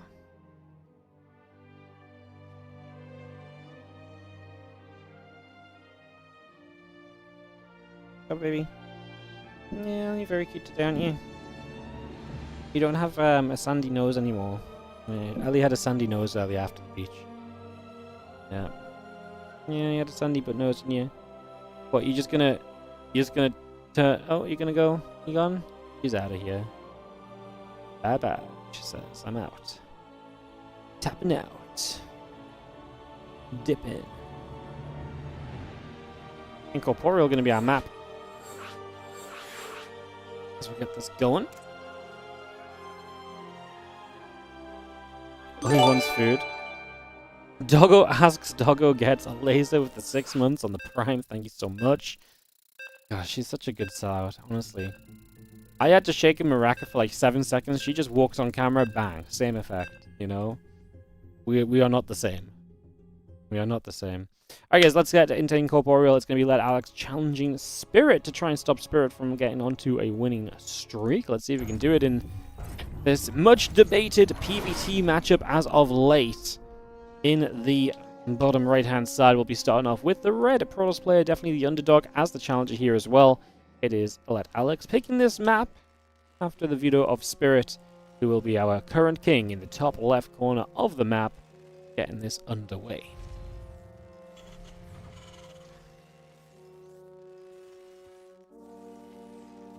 Just read the rules for the first time. That's pretty cool. Yeah, this format's really sick. We've been enjoying it lately. No way you arrive at the end of the Zerg streak. Yeah, always a bit unlucky. Sorry guys, I'm not doing good at reading YouTube today, so I'm replying to you guys on YouTube a little bit late. It's not you guys on a delay or anything, it's just me being slow to look over that. What's up, SE2F as well, coming in for the 3. Actually, just fresh new sub, but for 3 months in advance. That's commitment. Thank you so much. Appreciate the generosity and the belief in the next 3 months of content. I promise they'll be good. Thank you so much. Proby steps out, down to the low ground and out onto the field. As we see our racks and our gas coming through, the gate and the assimilator building up.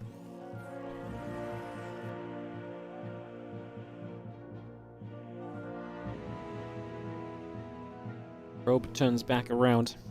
I'm just going to come through the natural for a couple of moments there as well.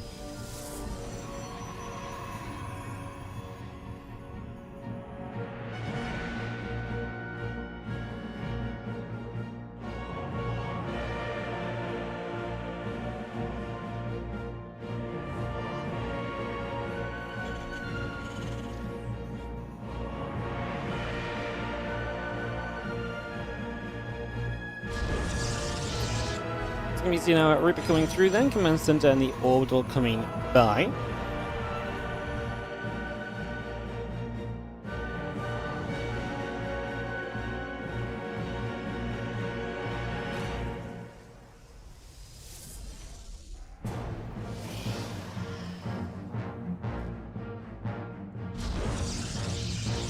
Then we see the Nexus coming through. Stalker and the Warp Gate coming up for a couple of moments. Getting settled in here as the Stalker comes about, the Warp Gate coming online, battery building. I'm just going to be seeing our CC and our factory coming up as well for the moment. So, getting that going right here. Again, factory, the bunker, the refinery will continue to come through just as we get settled down.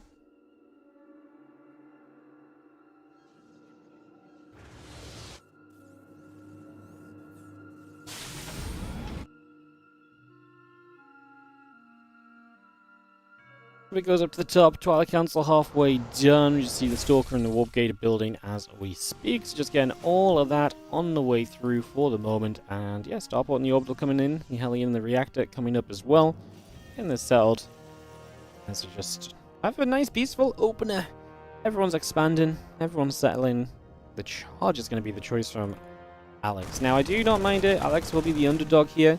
I don't mind him kind of going for the feistier kind of option, the more aggressive kind of game plan where maybe he just tries to get in for the win early or does things that give him a chance to establish like a quicker lead or so. I think those builds are absolutely fine to kind of aim for in this scenario. So, yeah, we'll see if that is truly the case. I mean, obviously Charge does typically say more aggression than let's play a longer game, but we'll see how he approaches it as well and get set up here in the next few moments. Back in the Marines building, Nexus and Charge coming online. The Stalkers will be there to hit the Reaper.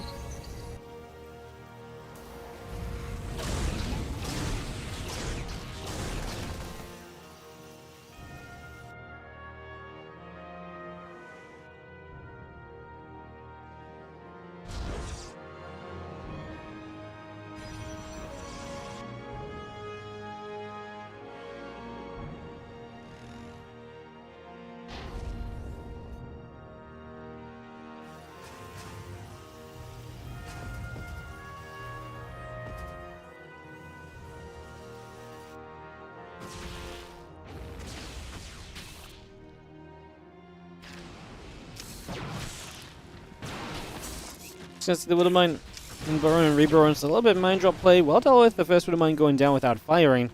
Second mine will shoot at one single probe. Stalkers kind of took a weird route. They don't get there to deny that second mine from escape. And when the medevac was already hurt, I think he could have probably played for that to not have gotten away. Maybe he would have still got away because the Stalkers may not have been able to move far enough forward still. But they were in the completely wrong position to even really try in the end. So, not ideal.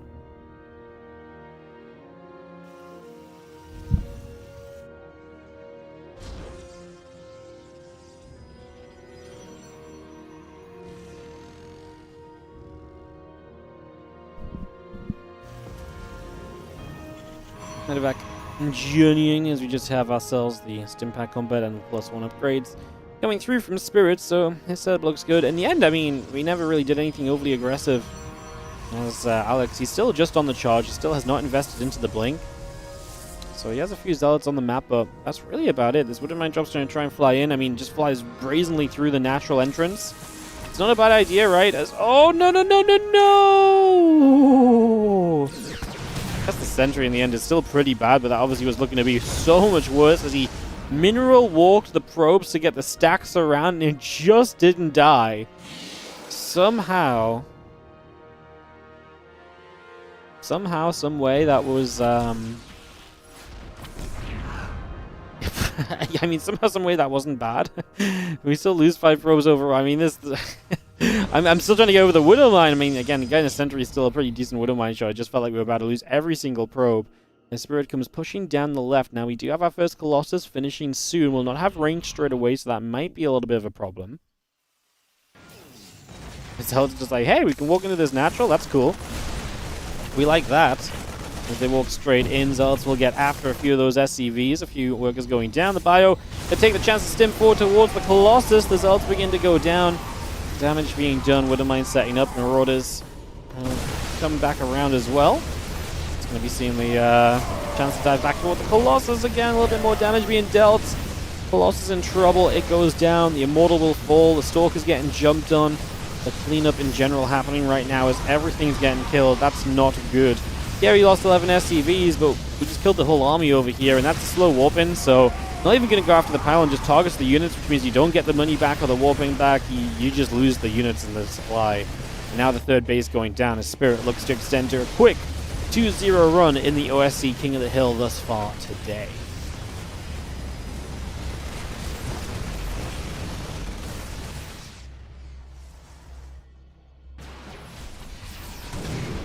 One of mine goes off. So it's connecting.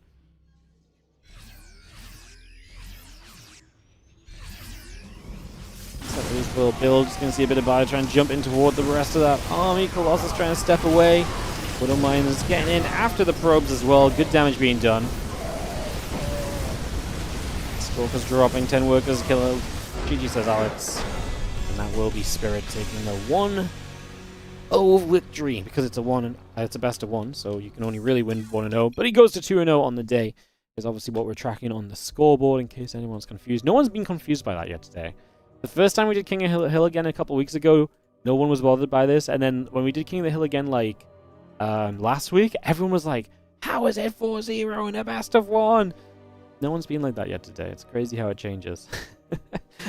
So Spirit will remain as the current king, and we will wait to see who the next challenger shall be as Spirit works his way through potentially a few different players to maybe go on a bit of a streak. Like I say, one of the best King of the Hill players of all time, Spirit, considering this is the longest running and pretty much only King of the Hill event that we have. Obviously, there used to be StarCraft way back in the day, but that's been a long time since that happened.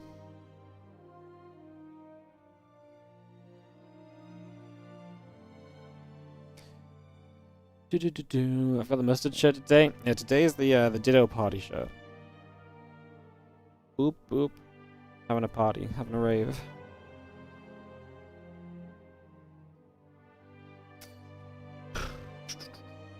Instant map host, of course it is. I decided to run through minutes of ads and just like game instantly. It's gonna be Night Phoenix to take on Spirit here.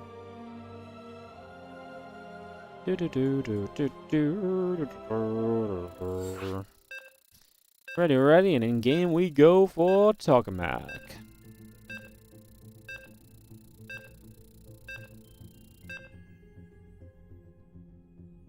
Island Party Day. I would say it's not really a mustard. It's more that, well, I guess it depends what kind of mustard you have. I wouldn't call it mustard though. It's a bit brighter than mustard now. I'd say it's a bit more like sunshine though.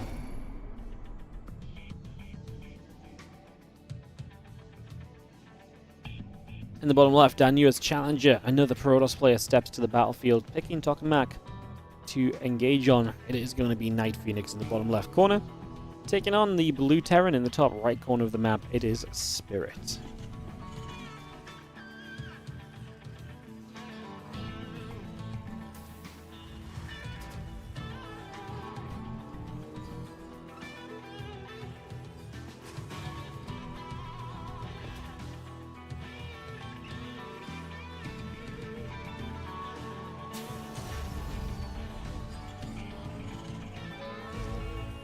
Game 3. Spirit. Good chance of keeping it going. Night Phoenix is a solid player, but definitely the underdog again here against Spirit, so another underdog challenger. Trying to stop Spirit going on a crazy streak, which was the case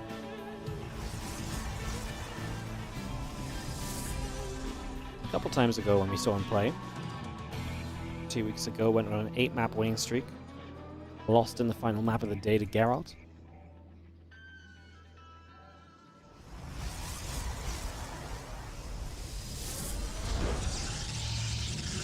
If you're joining us on the YouTube, just a quick mention to take a moment to take a second to scroll down and click the like and the subscribe buttons so you guys know the deal.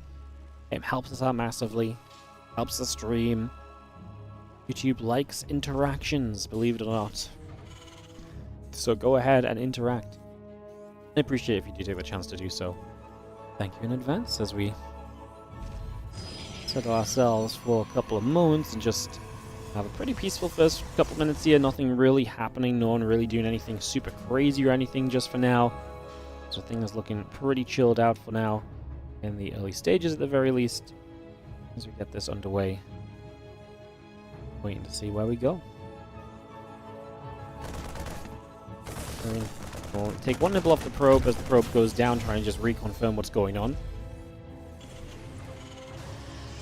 Wardy in these King of the Hills, has there been any undefeated play in the last few streams? The Eddie just came in and answered a little while back. I believe he said Björn was the most recent player to win all maps in a King of the Hill. That was edition 216, so 3 months ago or so. I wasn't casting that one, obviously. I've not casted this event in a long time, apart from the last couple of weeks, but yeah, Björn was able to do it 16 editions ago. So that's the most recent all-kill King of the Hill we've had. Again, all these stats and stuff are tracked on the OSC eSports.com website. Definitely worth checking out. OSC do a lot of cool different events. They partner with a lot of people. There's a lot of cool stuff to look at there. As we have Phoenix producing. We've had 3 or 4 workers now lost in the early game here. This is getting to be a little bit rough. That's one more probe kills. The Reaper can get a kill. Jump high ground. Apparently doesn't have the reach on the Adept. Oh my god. Don't tell me we're going to get 6 workers overall. This Reaper has had a great time. This is brutal. Now he's regenerating HP. He's going to have... they misclicked. No, he could have had a 7th.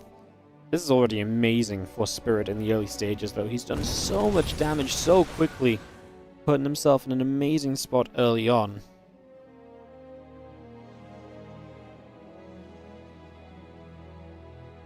Barracks, a couple of SCVs continuing through.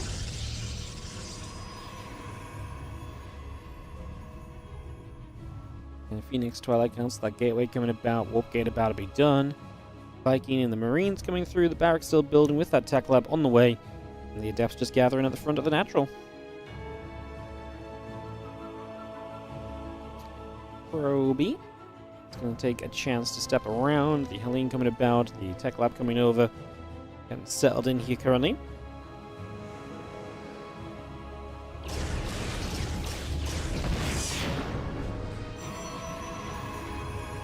Resonant Enclaves is on the way through. The Phoenix is coming about. It's just getting all that going. A couple of Marines and the Cyclone on the way up at the moment.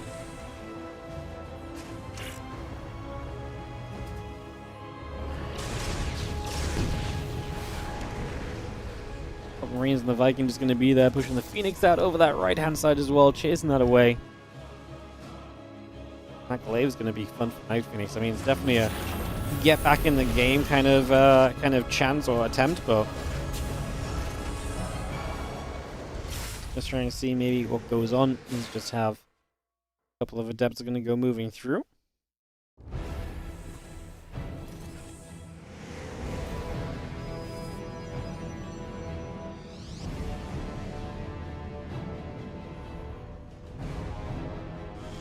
Phoenix, that Resonant Enclaves coming up initially, just going to get that on the way right now. It's just putting that straight over. As we have the Stim Pack, Combat Shield, and +1 continue to come about right here, so again, get that started right now. So far, so good.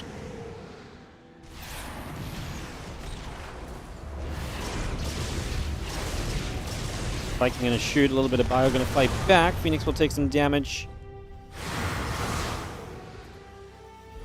I see the Adepts gonna gather up there. The Phoenix still moving around just for a couple of moments. Gonna see a little bit more of what's going on. The Adepts gonna commit back over to the Bio here. It's gonna be seeing the medevac going down. Bio gonna commit onto said Adept, looking for the damage as the Phoenix will go through. 12 SCVs going down, so damage being done. 13 dead SCVs at the moment. I mean, that's pretty decent. This is also pretty committed out of Night Phoenix, right? I mean, you lose 10 Adepts. The Bio army is going to be better over time. Terrified that we still are just kind of Phoenix Adept right now. Like, that does not help you in the long run here. So I do not love that at all. As, yeah, we're even going to catch these Adepts right now. I love it. Starts to target fire the further ones away. We're going to warp into this fight. That means we're doomed. And that's going to be GG's.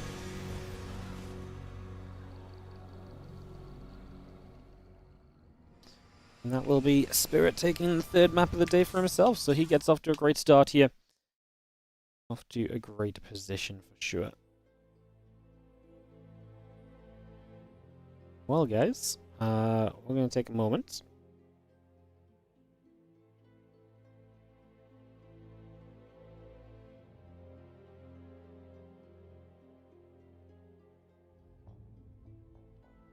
Figure out what the next challenger will be. There's a lot of damage. The problem with Adept plays like this is like you just don't have a good army afterward, right? Like you're completely lacking after that, so not ideal.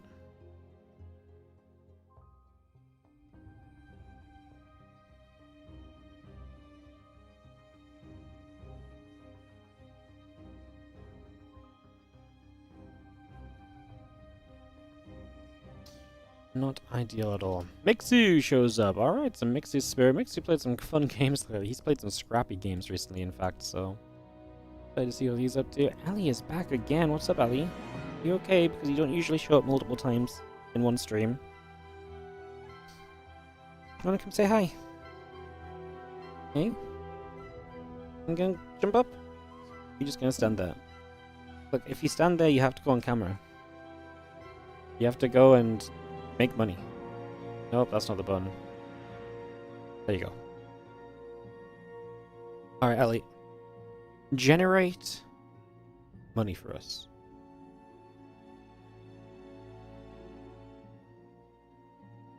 Wah, wah, wah. Awkward. Ancient Sister map pick instantly from Mixu here. She quit. She quit before she even began, man. She out of here. She out of here, no doubt. She was not messing. Jeez. She was not messing at all.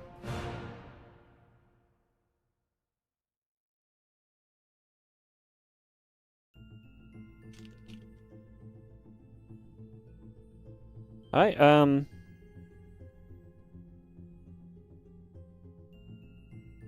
take a few moments, guys.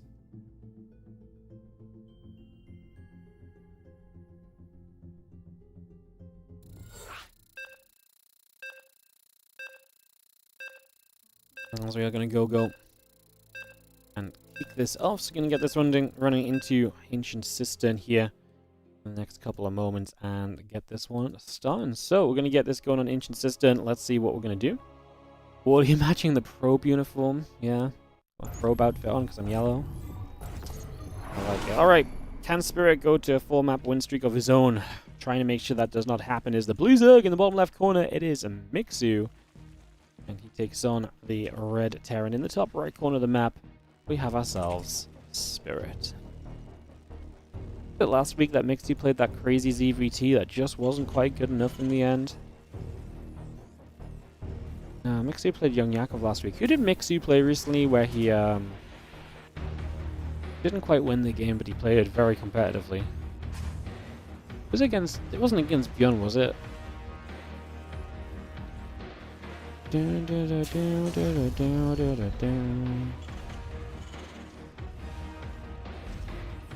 was against... Was it against Bjorn? I think of that right? Did he play a ZVT? Maybe it wasn't a ZVT. I swear Mixie played some crazy stuff recently, but yeah, maybe I'm, I swear he played like a really crazy game. It was super back and forth, and I felt like he was meant to die so way sooner, but then he just kept going for a long time. Do any of you guys remember this, or am I just going crazy? I might just be going crazy, to be fair, but like, sometimes it's good to, you know, try and confirm / deny that if possible.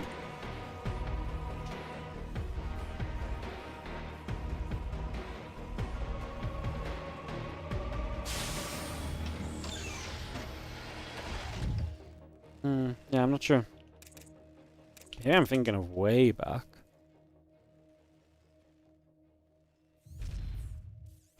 And maybe I'm thinking further back than I think I am.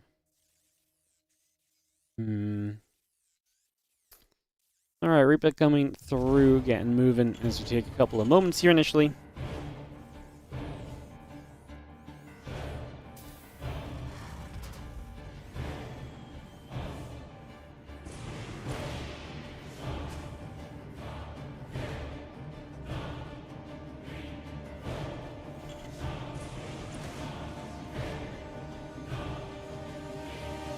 Let's see how Reaper coming across the map. Moving across for a couple of moments. Getting settled down. Goes against Ryu Young in the WardiTV October qualifier, maybe?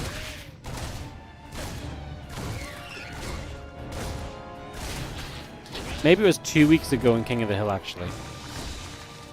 Maybe that was it. It was 2 weeks ago in King of the Hill.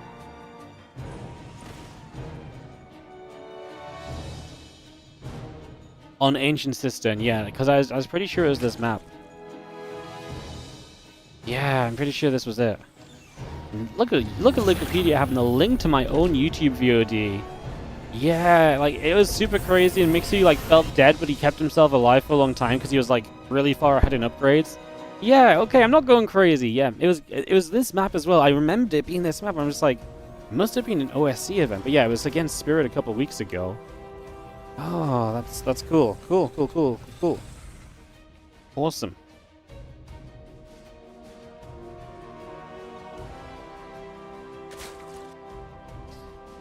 Alright, we've been moving about. Hatchery coming through as we take a few moments here to settle down and get set.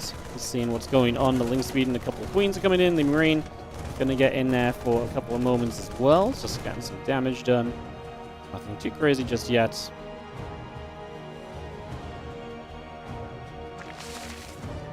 He's going to be seeing the concussive shells coming through. He's pretty aggressive from Spirit if he gets into like a hellback concussive shell push. Like I say, pretty committed little setup initially, so we'll see if that's something he really wants to commit to. It may just be the case.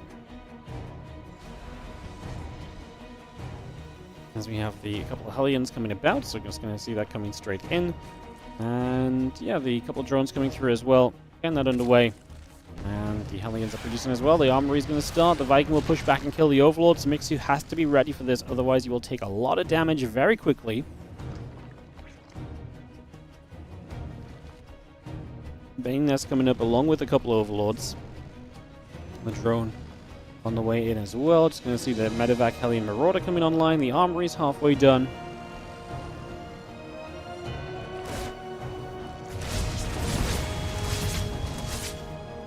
Queen's going to shoot, the Hellion's going to get there. The Viking going to go for another Overlord. I think that's an issue for Mixu.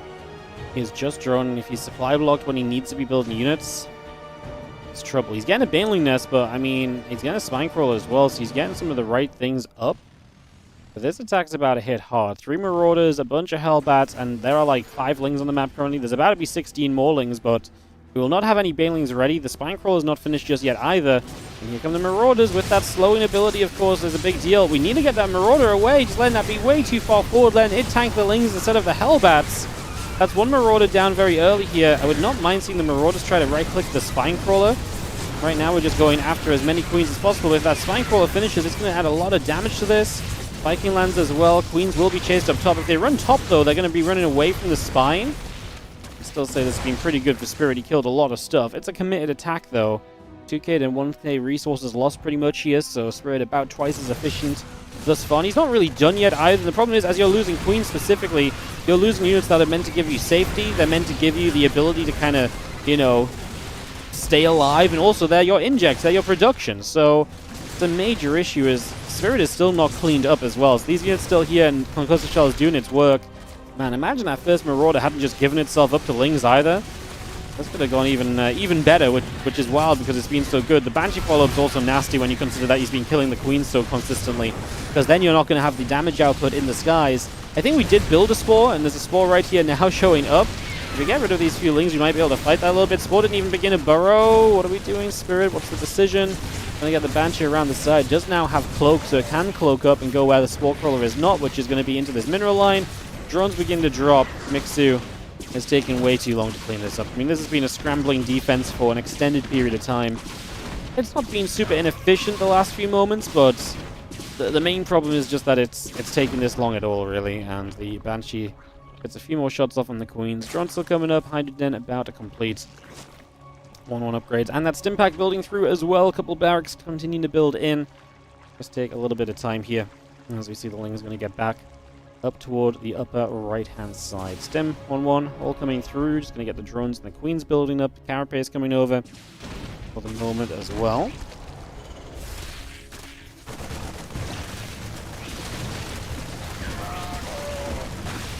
I think counterattack's a cool idea, but there's just not enough damage output here versus the units playing defensively.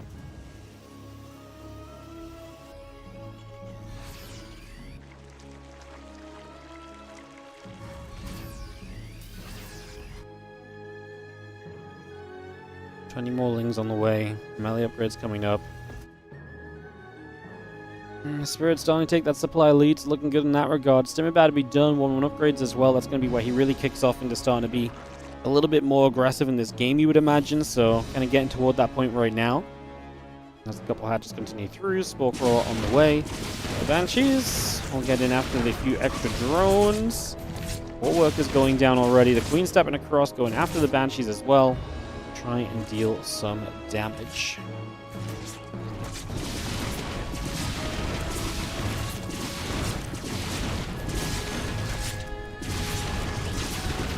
Well, drone's already going down.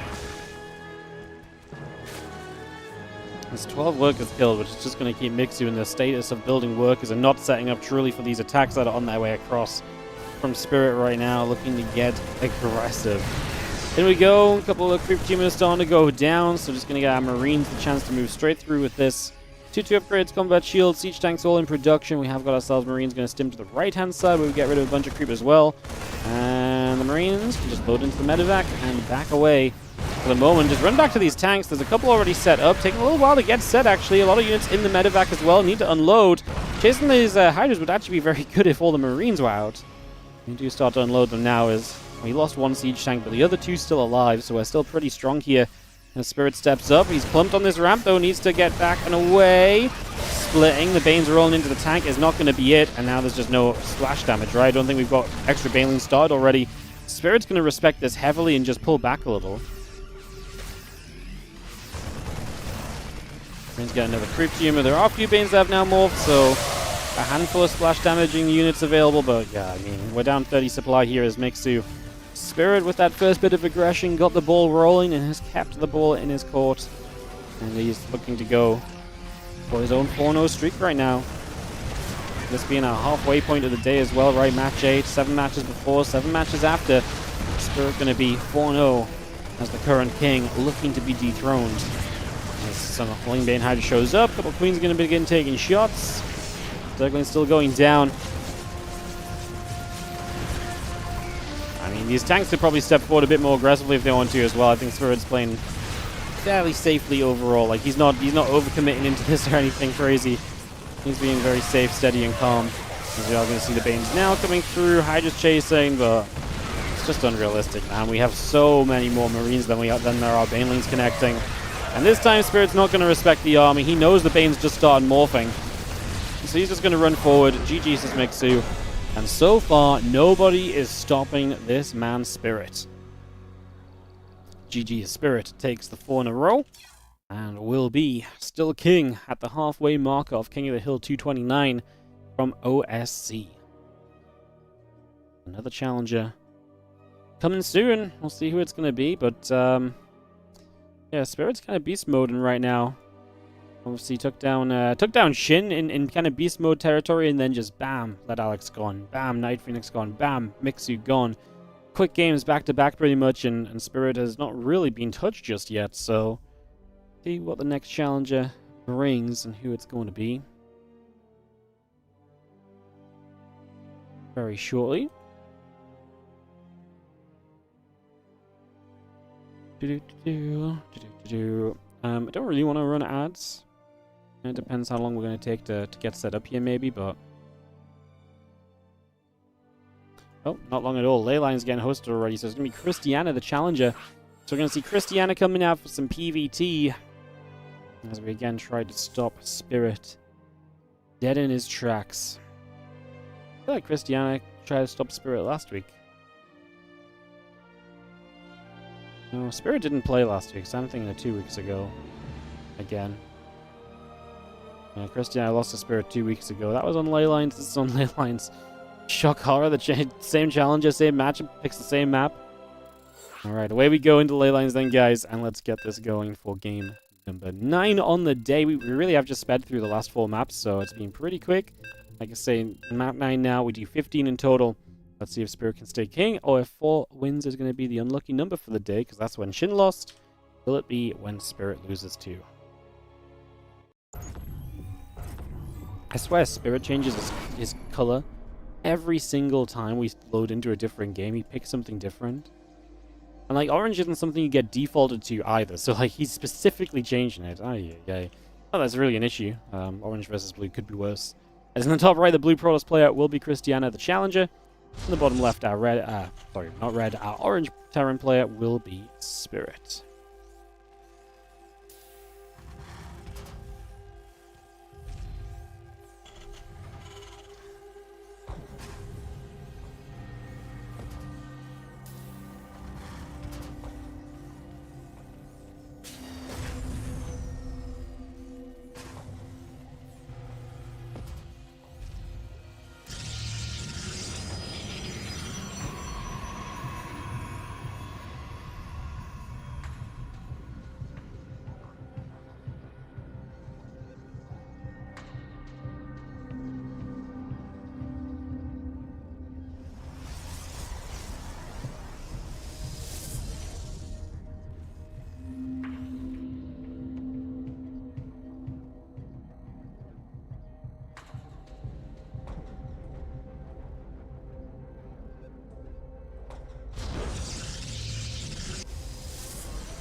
Let's see our orbital command building up. Reaper is on the way, and we have a couple of moments to see what we are doing.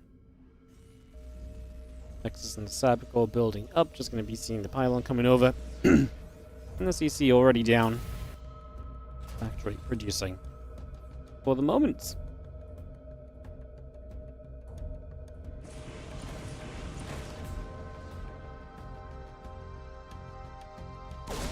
Probably Council's not too surprised on the side of Christiana.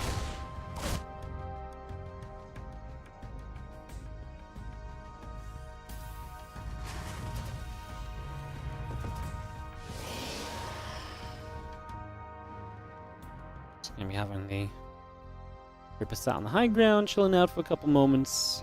Not really looking to force anything just yet.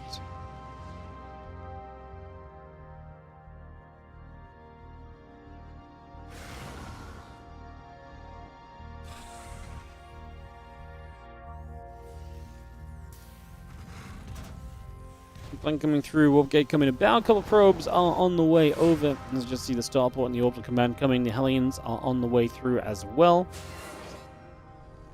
And that Warp Gate not far from being done. Blink coming about, the 2 Hellions and the Reaper will go for the Adept already. It's going to force that back, push it the other way. Okay, and a couple of batteries already coming up as well here from Christiana. It's just going to get that straight on the up. Again, Blink coming through, Warp Gate in production. And a couple of Widow Mines, SCVs, and the Medevac building as well. Probe gets up to the top. Scouting around. Yeah, Medevac and the mines coming in. Let's take a little bit of time to settle ourselves into this one and truly figure out where we want to be. It's piling up over there, but nothing aggressive, just kind of getting vision for the drop pathway in toward the main base, so very standard stuff from Christiana still in these early stages. No surprises really just yet. As a couple of Hellions are going to come across as the 4 Widow Mines and the Medevac will be a part of this little harassment squadron.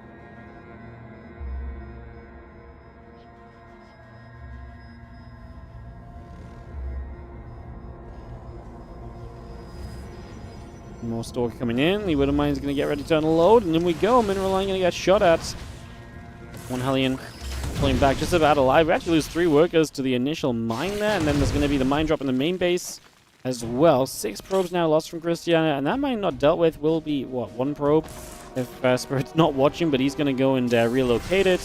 Force his opponent to respawn one more time. It's going to be another probe kill. The probe just got away, so 7 workers. There's still a Widow Mine on the low ground. Hits the 1 probe that pulls out, so not quite going to get the probe we're maybe looking for.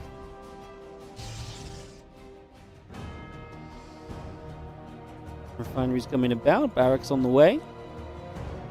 Siege tank in production with the Marines, the SCVs. Again, that Nexus already finishing very soon as a couple Stalkers blink across, looking to try and be there.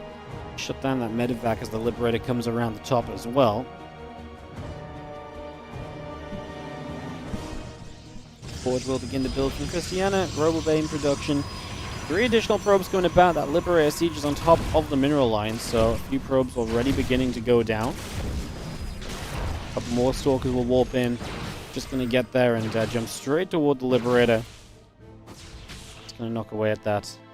Push that away too, so that Liberator getting shoved to the sides. Marine Marauder coming about. Stimming Combat Shield coming over. 5 probes dropped so far. You see the couple Stalkers nearby. You're going to be near that Medevac as well. Taking some damage. We go after those probes. A couple of them going down already. Just have all the upgrades coming through from Spirit.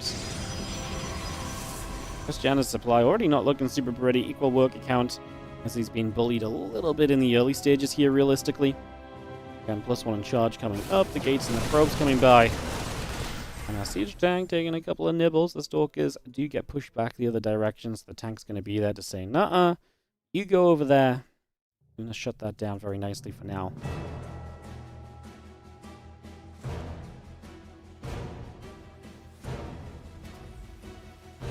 I'm going to push to the front, and an SCV goes down already.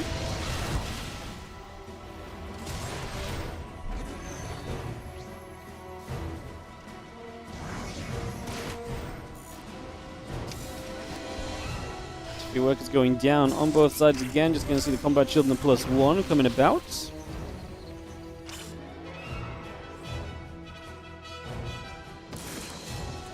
Seeing a couple of barracks still coming through. That commands in the building. Stalkers blink. They're going to get a siege tank. Colossus is going to help to get rid of a couple of the Marines there already. +1 in charge coming through. The Bio shoving forward, and the Colossus takes a lot of damage. Tank setting up as well. Widow Mines will collect together here. Again, Marine Marauder Viking, +1 attack on the way. Bio trying to stem through, looking for a couple of those probes. Now the Sentry and the Adept in some trouble. The Colossus trying to fire back in return. Got a little bit of that Bio joined up together. So a couple of Vikings on the way. The upgrade, the +1 on the way through also. The Stalker's trying to blink across. The Widow Mine retargets and is going to connect for a Stalker. Going to be able to get that KO.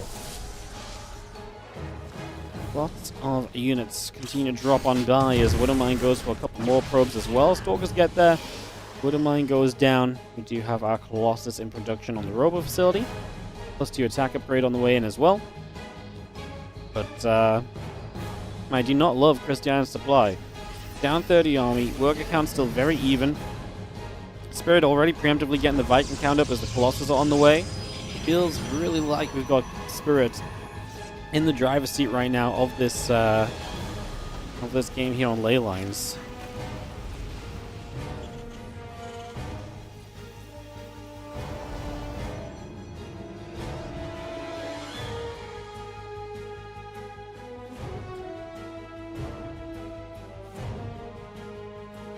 It's going to have the Ghost Academy still building through. A couple of Vikings coming over.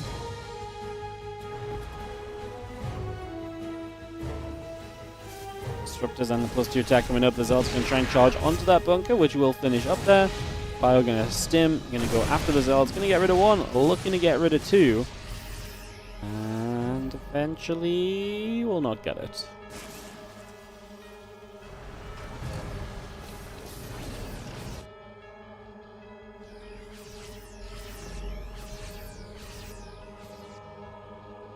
A lot of units to the upper left-hand side. We are, I mean, again, it's been comfortable supply the entire way through for Spirit. Starting to push now. We'll see if Christiana can find a bit of a defense right here.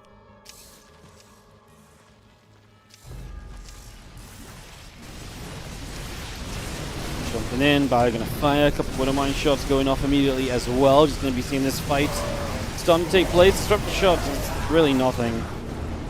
It might be the most unexciting unit in the Protoss arsenal at this stage. As if we get rid of those Zealots, we just dive through and play cleanup. The Stalkers blink for the tank following the Disruptor shot, which is nice. Actually a somewhat useful Disruptor there. As an extra round of Zealots will help to push Spirit back. The Vikings have landed in another mineral line, forcing units to back away. Extra Marine showing up is huge as well. Going to dive for that Disruptor, cancels the connection. And as Ghosts arrive on the reinforcements here, having to fight this with no shields feels horrible. That Disruptor shot will not land. Spirit going to right-click the Nexus, but honestly at this point I think he could go for the army. And it's just going to be GG anyway. Spirit is going to take his 5th map of the day and go on to be the king still. Again, extending up to a massive streak so far. So currently up on the 5-map winning streak. And can he keep it going into match 10? We've got 6 best of 1s left on today's King of the Hill. Will Spirit continue to be king toward the end of it all? That's what we are asking. Waiting to find out who our next challenger may be.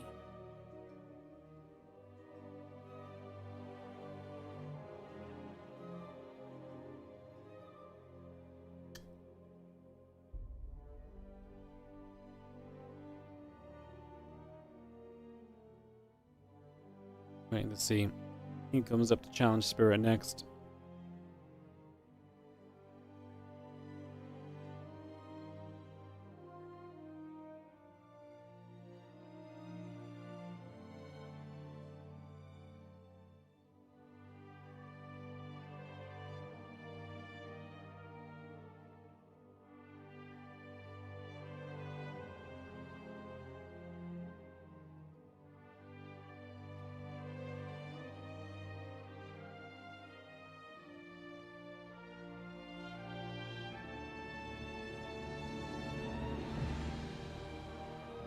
Alright, seeing who's showing up in the OSC channel.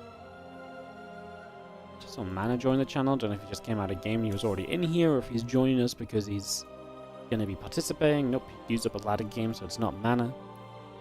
It's always fun playing the guessing game of who's next. You know, trying to guess if it's someone that just came online or someone already here. Also, we don't have much else to do while we wait for the game, so also just makes sense.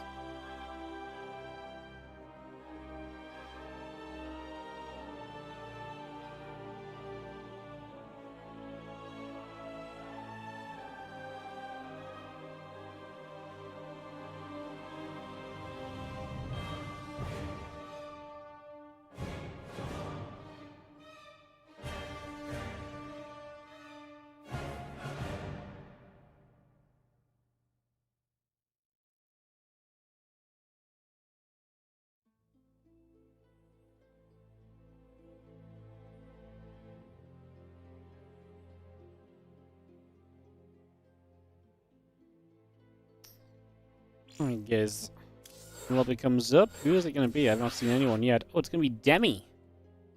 Alright, so Demi coming in as our challenger. So it's going to be more TVZ here, guys. He picks Ancient Cistern as well, just as Mixty did not so long ago.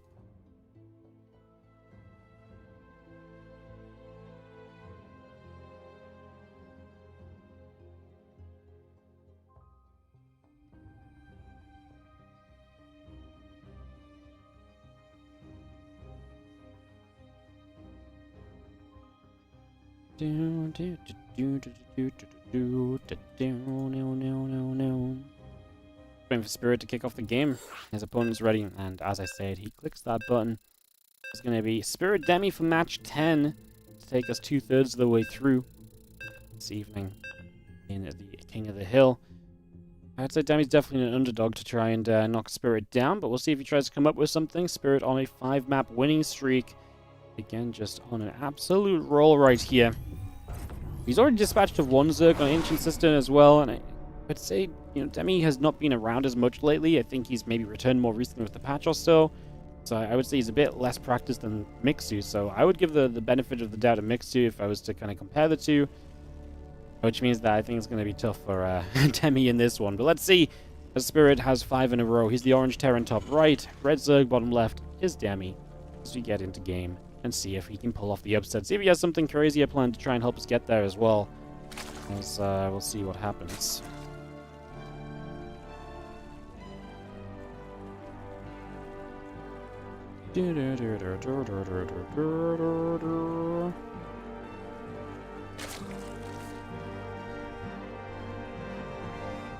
Ancient Cistern.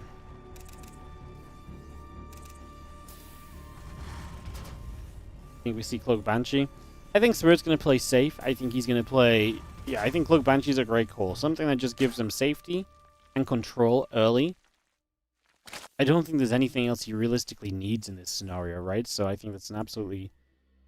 It really kind of does both the things you're looking for. Like I say, safety because your opponent may need to be kind of more aggressive, and control because you're the better player, and if you can get some damage done early and you just take control, you're going to make life very difficult for your opponent. So I think that might be, like I say, a bit of a factor as well. Orbital and Reaper both start up. Hatchery in the pool on the way out. The SCV nibbling away at the mineral line for a couple of moments.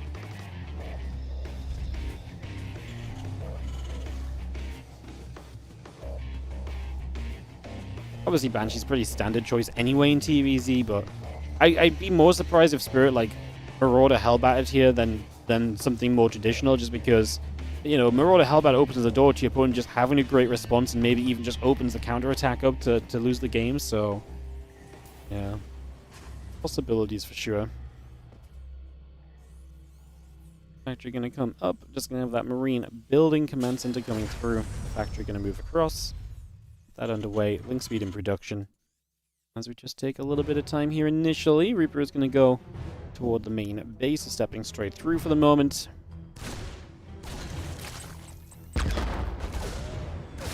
And yeah, just going to be seeing those couple links trying to fight against the Reaper. As Demi tries to deal with this initially. He's kind of on Spirit, like I'm looking at his production tab. Does he get a 3rd CC going? Does he just try and play into... like, another gas, so it's going to be triple CC. So it's going to be triple CC at least, so that part is pretty neat.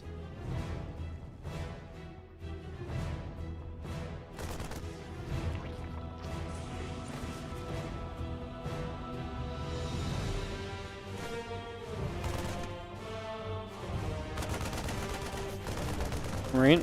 Going to get the Overlord, just going to knock that down. Speed, OV's the Queen, coming through for the moment.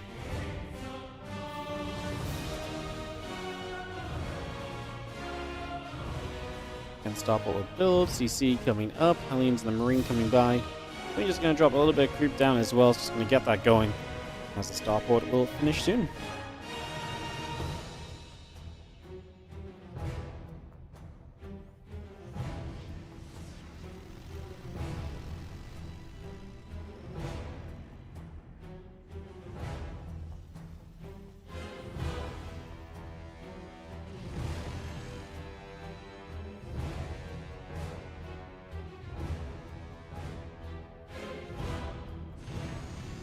Gripping a couple of Hellions, just going to come back over. Medevac Hellions and the Marine coming up for a couple of moments. Just getting set as we move along.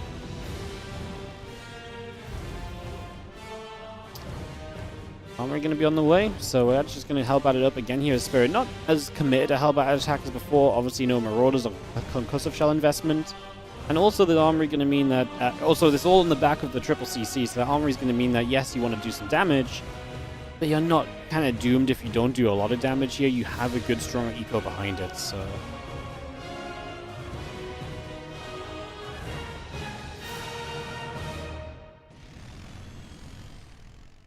Liberator in production. Again, the armory building. That's going to be very soon time to go. If you can get rid of some of the queens with this halberd attack, then the Liberator has more potential as well, because it's going to show up against less queens, and obviously then there's less anti-air, so that's maybe one of the kind of goals you could kind of aim for here, potentially. As a few Marines will unload from the medevac, and we'll get ready for this push forward. Marines will go after the Overlord initially, which is just in an open space that would put them close to a supply block. It's a lot of queens, a lot of transfusions. The lings across the map are going to be dealt with pretty well, I would say, so far. Actually loses a queen here. We've got transfusions to use. Double medevac means a good amount of healing, and we're not transfusing super great initially, and the medevacs are doing a lot of healing. No target fire on those medevacs, keeping the Hellbats alive for so much longer than they probably should have been. Tries to target fire down that Bane, but does not get it in time, so it does explode. We push this back, but like I say, I think this is kind of okay, right? It's a scenario where you kill a bunch of queens still. Resources lost is going to favor you as Spirit, and you're triple CCing, so you're playing a great economy as well. Love that.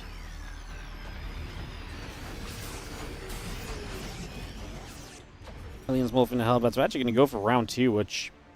Only 3 Banelings up. There's a possibility this could do well. If Demi's not prepped, he doesn't have as many queens collected together as last time. Puts the lib down as well, and that's actually really bad because the queens walk into the libs. Takes a bunch of damage initially, and that's actually really nasty because it's going to zone you a lot. Now these Hellbats could just hit the hatch. Force the Banelings and Lings to run in here eventually. It walked into the Liberator again. The lib's actually in a really good place where it's really hitting the queens as they try and come up to the top side. Medevac's going to be out of energy, man. Like, they can't do much else. We are going to start splitting against the Banelings. So I really feel like there's an easy way to pick where to go into here as the Hellbats are still alive and kicking. And Spirit's going to have a few more Lings showing up for the wraparound. The Hellbats do great on that. This Liberator, man, is doing absolute work. Honestly, right now, our biggest issue is we ran out of Medevac energy. So we actually ran out of ways to keep healing. We keep moving the Hellions into Hellbats. I wonder if leaving a couple in and just running into the mineral line could have been good. To be fair, we are going to kill every queen. There's no anti-air here, so now it's sieging up the mineral line time. And Demi just says GG, and the Hellbats of the Triple CC will be good for Spirit to go 6-0 on the day. Moving in with 5 maps left. Can he go to the end of the day? Can he win 5 more?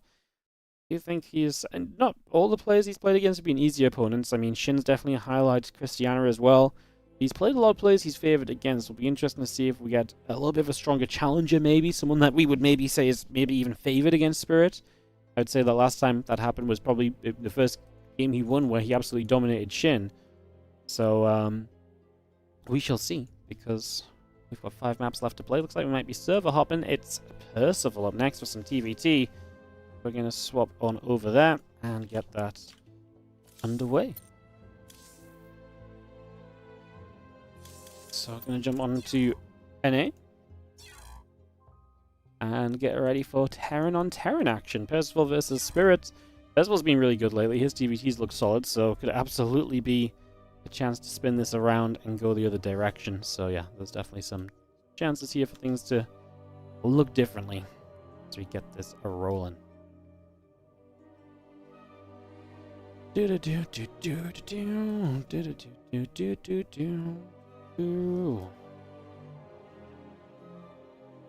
Spirit joins server, so they'll get their veto pick process done. We'll get ourselves ready to go into this in a moment, guys. So Percival versus Spirit, our next map here.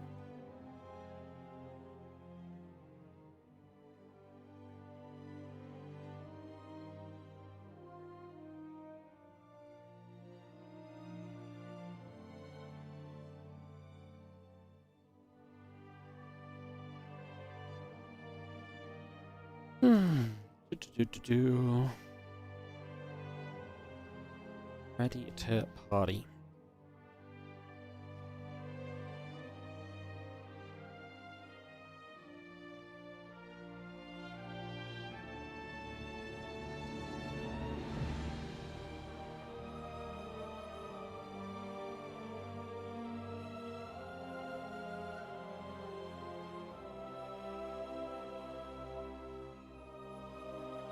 Alright, guys, just take a couple seconds, get ready to go.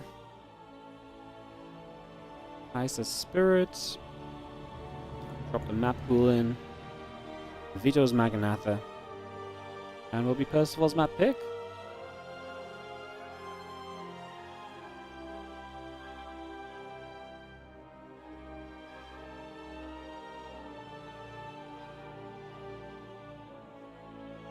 Did we already have games today? We are 2 hours and 20 minutes into the stream, so yes. We've had some games already.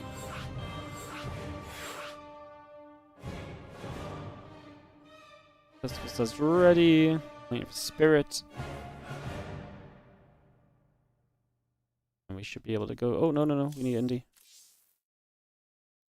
Making sure we get the players that we the casters we need in here.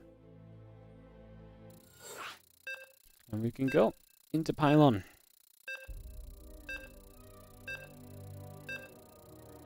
Kicking this off.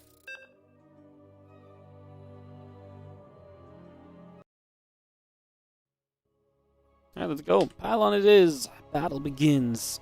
Thank you for the patience, guys. Took a couple moments just to set us up here.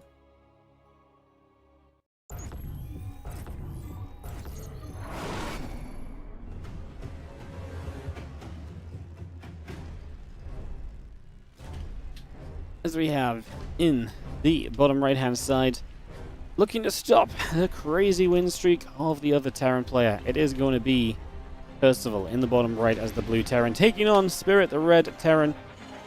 6-0 on the day. As we get this rolling out and operational.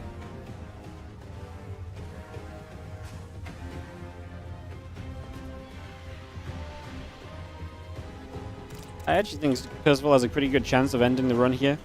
For Spirit, his TVT is good, it's very solid, so I wouldn't be overly shocked if it was to maybe come to a close on this one. But we shall see as we get, like I say, running here for the next few moments. Gas finishing up, a couple of barracks coming through.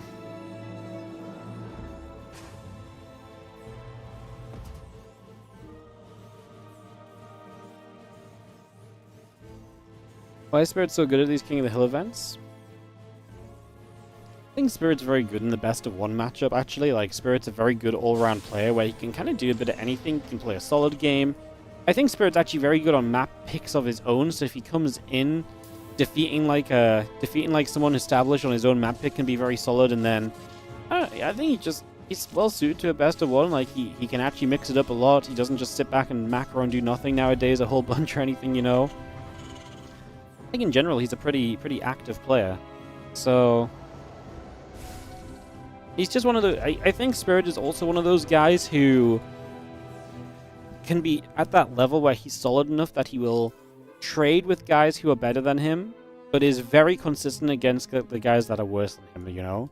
Like, there's almost that Spirit line, where if you're above the Spirit line, you're a very well-established player, and Spirit will challenge you, but then if you're below the Spirit line, it's really hard to beat Spirit. Like, being able to beat Spirit consistently really kind of pushes you up in the pro scene, because he's just that kind of consistency level. And yeah, I think that might just be it, just the best of one format. He's very consistent against the lower level guys. Like, his style of play is not risky, so it doesn't get punished a lot. You know, and so the cheesier guys coming in the best of ones can't really stop or do anything either, so it's yeah,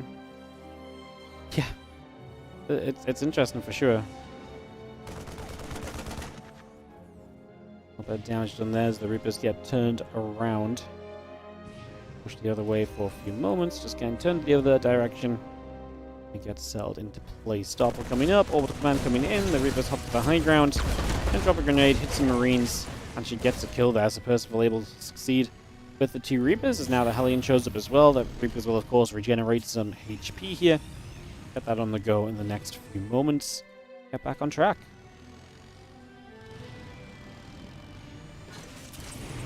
Up to the high ground, good grenade, actually gives you a little bit of opportunity there, Spirit, just lose the Reaper still. Oh, he hit the depot. That's a mistake, because that could be more shots on the Hellion, perhaps. Gonna lose the other Reaper now, and that was not really it at all, as this Hellion tries to get out, and will get out alive. So Percival kind of messing up the micro a bit there, and Spirit able to get a bit of a defense going. So defending for now, as we just have the Raven and Interference Matrix coming online as well, so bringing both of those up. Cyclone and the Ravens continue to come through. And all of that online here in the very near future. Cyclone just going to hit the rocks, and we take a couple of moments in that regard. A bit more damage dealt. And Raven Matrix coming through from both players, which is very typical for the TVT, of course. Ravens are just so very good in these scenarios. Now in this matchup, Interference Matrix is incredible against siege tanks. So it makes sense to open with Ravens initially and have those throughout the early game. When you lose them, there's sometimes a period in this mid game they don't exist, but then late game, they come right back again.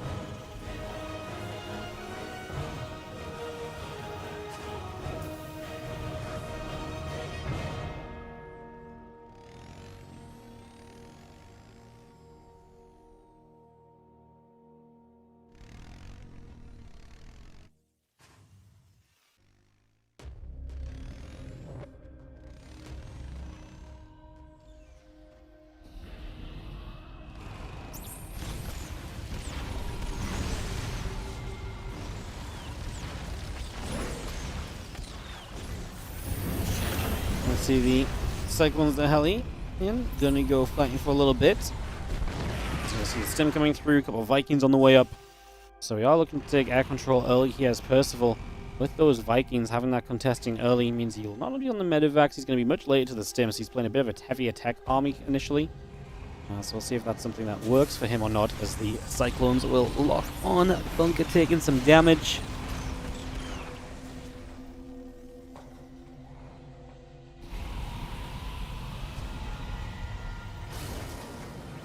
Tank will siege, and the Raven's going to be up overhead. We do have a couple Cyclones going toward the bunker.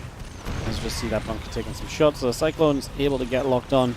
And that bunker is going to be repaired, but it obviously is going to be costing a little bit of money. The Cyclone's just going to keep that busy for a little bit right now. Raven's nearby, as we have the possibility of maybe dropping down some casts from those Ravens, but not really going to find the chance to do anything. Problem is with the bunker there as well, you still have a lot to move through. You're going to try and go into the main base. He's going to go for the tech lab.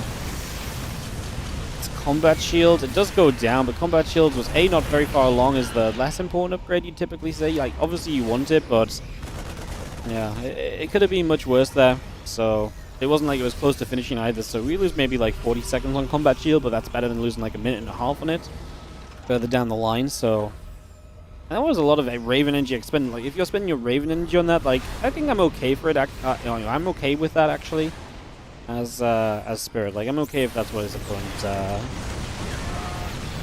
goes for. You're going to see the Ravens dropping those order turrets down on the right side, looking to flank, and now Spirit chasing forward. Still has Stim. Denied combat shield, didn't deny Stim, and Spirit doubling army supply is going across the map. The Vikings are not helping you to play defense right now, and Spirit breaks out and is going to have his third base establishing massive army lead in a great position right now. It doesn't mean, you know, we're still got a ways to go in this, but yeah, he's not going to take advantage of it straight away, but in a cool place for the moment.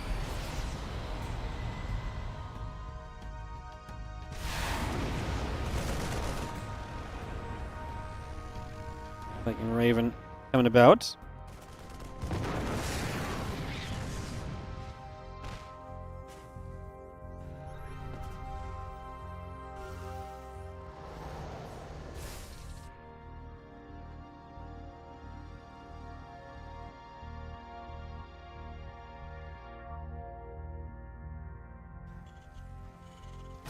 One upgrades coming through, the +2 attack upgrade coming about, +2 armor as well, so going to get the 2-2 start now as we get that going. Going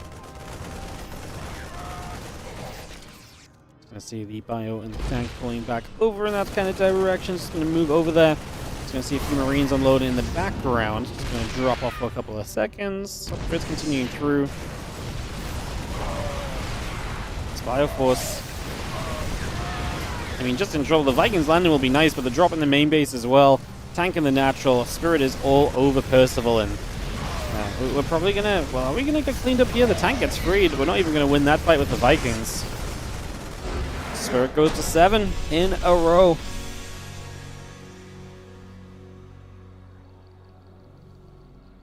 Well, GG. No one's stopping this guy. I really felt Percival had a good chance, but man, Spirit was just on top of every aspect of this game. It wasn't a long one, but it didn't need to be. Man. Spirit's just beast mode. Plain and simple.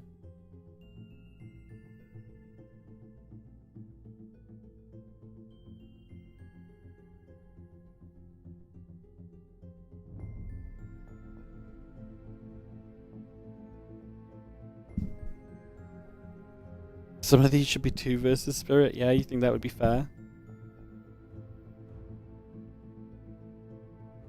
Gonna go back to Europe. It's gonna be more TVT as Nicorakt is the next challenger. So a slew of Terrans suddenly in the King of the Hill. Get this on the way, guys. Yeah, Spirit versus Nicorakt coming up next. We've got 4 maps left. Spirit 4 more in a row, and he's king of the day, man. Last map of the day has extra prize money attached to it and so on as well. If Spirit wins this one, so he's 7-0 right now. If he wins this one, he's going to be on an 8-map winning streak. Then there is actually a bounty for defeating Spirit because he's won 8 in a row as well.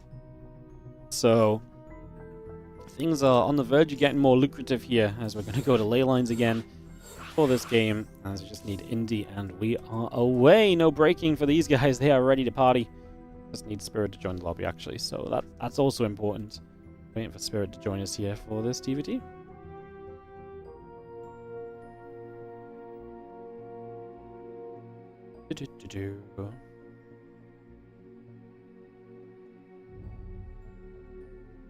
Alright. Leyland's going to be our map. Spirit has joined us. Looks as though we're ready. And the countdown begins. Bam. Away we go.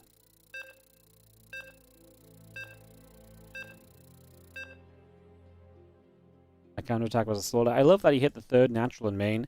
I think the one thing you can absolutely do there is punish the lack of units from Percival. And if you just try and push one direction, sometimes the defensive ability of the Terran kind of keeps you in it, so I'm all for the way he approached it. As another challenger steps forward, can Nicorakt be the one to stop the streak?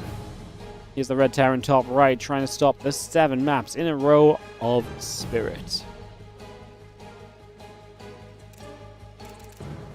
Very exciting.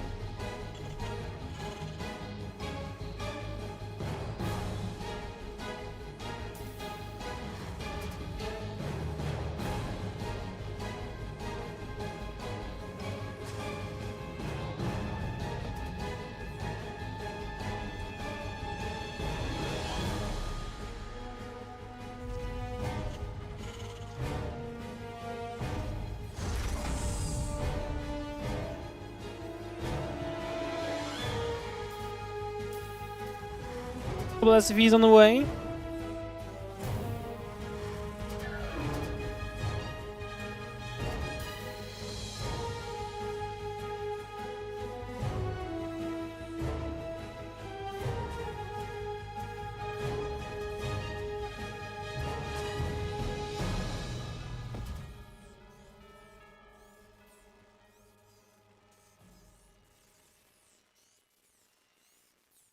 Let's see, the rack's gonna finish up and get ready to rumble.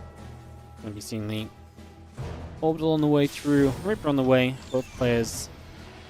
A little bit different because we've got the double gas from Nicorakt and the Spirit playing that single gas opener at first. So a little bit more aggressive maybe from Nicorakt here. We'll see if he can make anything happen with that and maybe punish what is going to be a low ground command center quickly here from Spirit.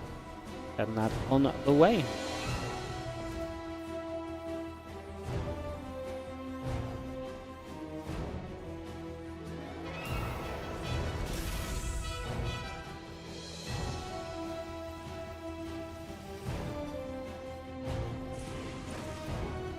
Factory coming on through as we take a couple of moments and we just move around a little bit. The factory and the CC coming up as we take a couple of moments. Again, the factory building, CC on the way. There's going to be that faster factory from Nicorakt and the slower command center. We'll see, like I say, if we can get anything out of the investment into the faster units here, or if that's going to be something that maybe backfires on him a little. And time will eventually tell us in that regard. We don't know just yet. A couple of Reapers chilling out on the ramp. Starport coming up, command center on the way. Just again seeing the factory and the CC building, the bunker on the way as well.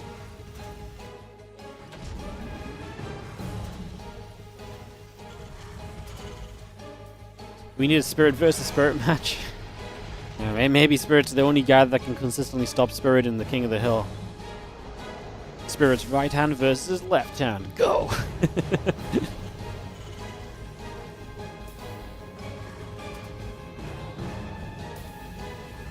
Again, stop on the CC coming about. Just gonna see a Cyclone, the Marines coming through.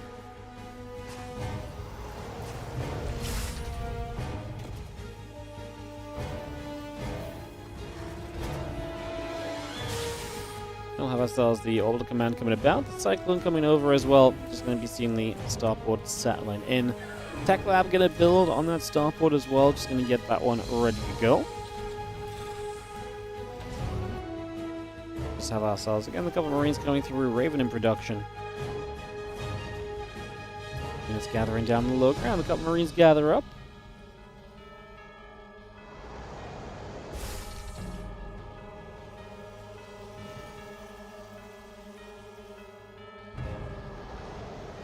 A couple of Marines still building through, the extra Marines reducing in. We're just going to have ourselves the Cyclone.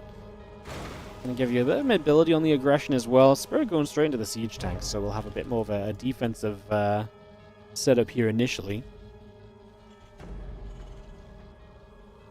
And that interference matrix coming up initially.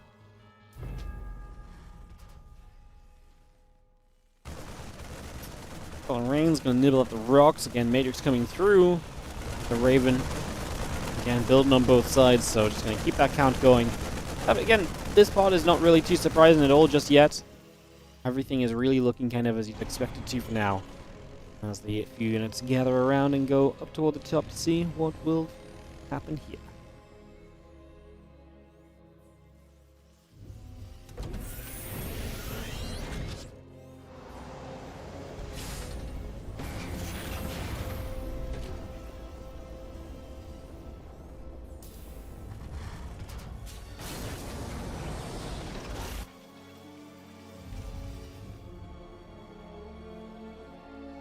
Going to be seeing the interference matrix still coming through.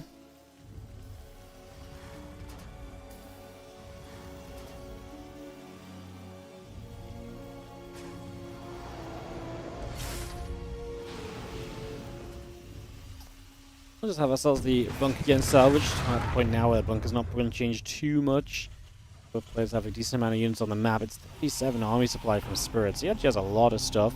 It's going to be, Nicarak going for the fastest stim this game, where Spirit will likely go for a push with these siege tanks and try and get into position and look to make something happen sooner rather than later. So, trying to get settled right now.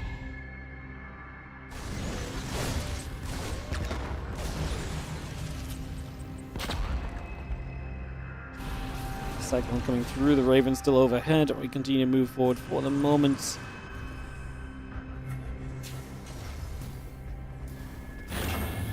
Just having the CC going to take a little bit of a move for now, so just going to go cruising over. They do have our upgrade units moving up to the top. Marine tank Raven coming across.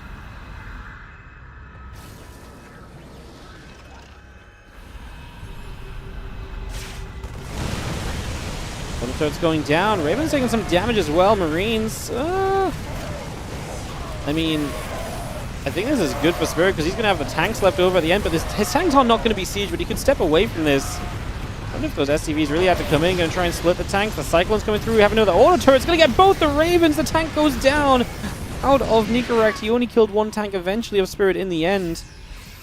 Do we have anything else to support these tanks? They can obviously take out the Marines to some extent. Some target firing might be necessary. They will hold their own, and they will step away. As you see the medevacs and the Marines joining back together. And Nicarak will try and recover from this, but down 12 workers, down in army. Can't believe those tanks just unsieged the entire time. Got so much done. Absolute crazy business, quite frankly. Crazy business. Alright, well, one upgrades on the combat shield continue through. Let's just have our armory setting up as well.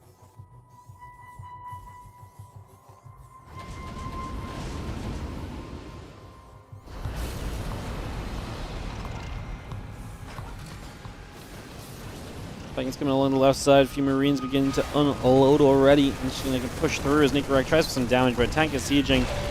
Looks as though we are going to be pretty fine here. Defense looking solid.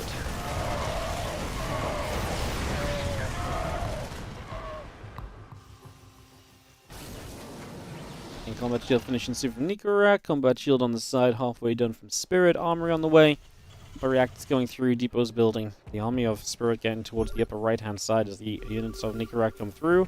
We're going to see, I mean, one Matrix available for a siege tank, so we only have to push into one siege tank right now. We'll probably just Do a lot for you. Tank taking a shot. We're going to stim in and try and get that tank kill. We get it, which keeps the other tank alive. That's huge because we've got 3 tanks firing here from Spirit. He will lose 1. May need to land the Vikings. He will land the Vikings, but only after the tanks are going down. The Vikings, because they're landing in an awkward position, land very separately to each other. Somehow that's still going to turn out to be okay. I mean, yeah, if those Vikings all landed at once, would have been a little bit cleaner. Might have killed the tanks as well, instead of the save coming through in the end.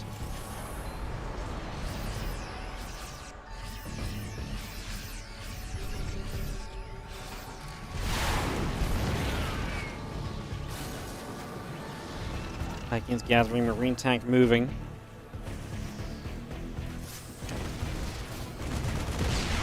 So a few Marines stepping forward. Viking going to take a few more shots. Tank taking some hits. Just going to see the Marines and the tanks coming in on the other side. Trying to get set up, looking for a little bit of a move. 2-2 upgrades coming about, +1 vehicle weapons on the way in. 2 lips, 9 Marines. The siege tank all building up right there. The scan coming down. The Vikings step over to the right. So we take a little bit of time. Again, those couple liberators continuing up for the moment. Tank moves back. Scan comes in.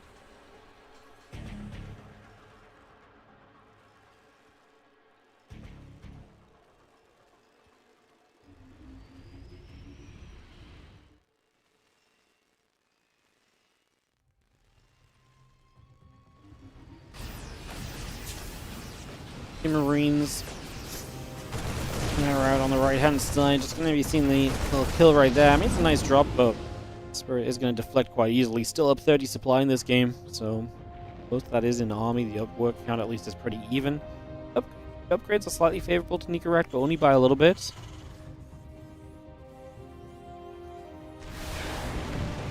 Viking's going to shoot. Medevac will take some more damage. Trying to unload there, but not quite able to. That medevac just about able to slip away toward the main base. Is it going to get an unload? No! So close to its destination, it goes down.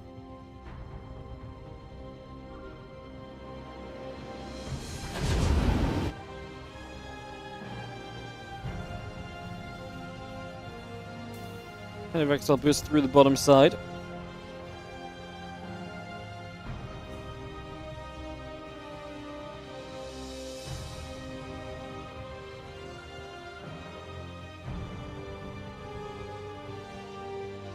Double lib. Yeah, I mean, I like it. Just a bit of harass right now. Put yourself in position, get something done here. I don't hate that as a way to try and find an opportunity, but I was going to say, if Nicorette's dropping in, Spirit reacted well to the fact that the Liberators were being dropped against, but they actually messed up in the end. It's an interesting fight because the tank's going to be abandoned. We just didn't have the firepower. There's a lot of units coming back from Nicorette. However, it leaves the third base completely open to attack, my friends. I think Spirit's about to siege the third, which means he's going to have free access to the fourth as well. And he can kind of pick and choose. He could maybe have gotten the third orbital quickly there and then moved back to the fourth base. Instead, he's just going to fight here. The tanks are on siege stepping forward. I don't think Nicorette intended to do that, to be honest. Now he's going to try and siege, and I think like one tank shot there. Maybe the other one shot a little bit as well. Just not what you want to see. And Spirit gets to the coveted 8-win streak. So as far as he got a couple weeks ago, then he lost to Geralt in the final map of the day. Obviously, we're not at the final map of the day yet. We've got 3 to go. But will someone actually stop Spirit? It is interesting because now you're on an 8-map winning streak. There is a bonus prize pool for defeating you. So whoever beats Spirit now is going to get bonus prize money because Spirit is on such a big winning streak here in the King of the Hill.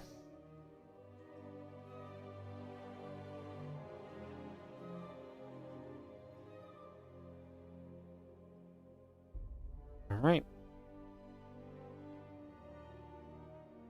Spirit massacring dudes today. Honestly, I don't even know if we've had really a close game. Like, he's been utterly dominant in every single game he's played. And that's not to make it unexciting or anything. I think that's just truly how it's been. Like, he's truly dominated every game. Like, I don't think he's been, like, maybe against Percival the first push, but, like, it's hard to be dominant in that timing already. And even there, he, like, executed the breakout. For, like, the first moment he got to shine in that game, he still did. So, yeah, he's just been utterly great. It's been fantastic to watch. Spirit delivering so far? Delivering so far.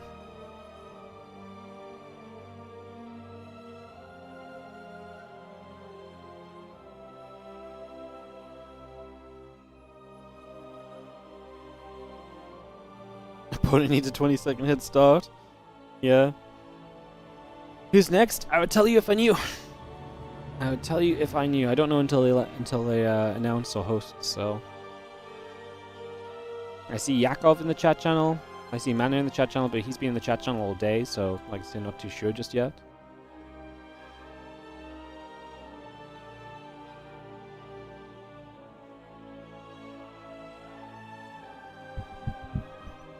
Do do do.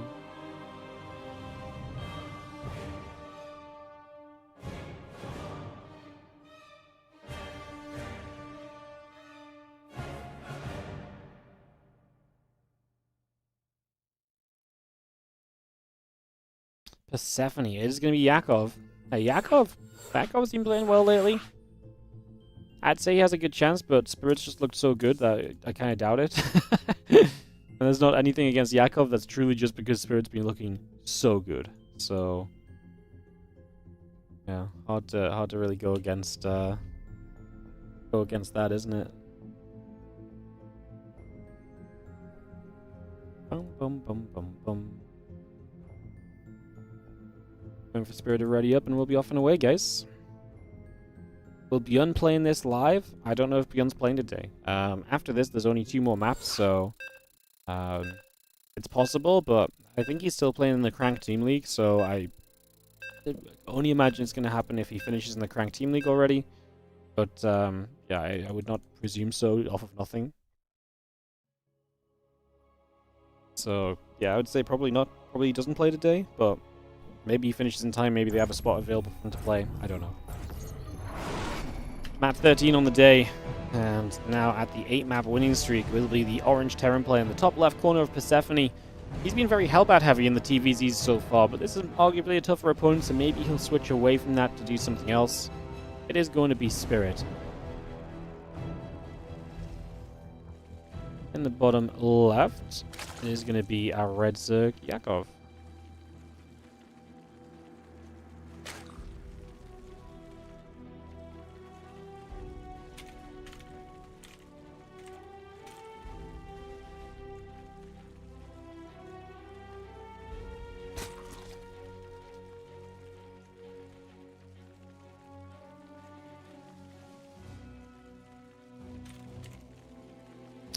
Can Yakov get it done? 8 maps in a row for Spirit. Like I say, Yakov's been playing well lately, but he's still that up and down kind of player, where some days he looks much better.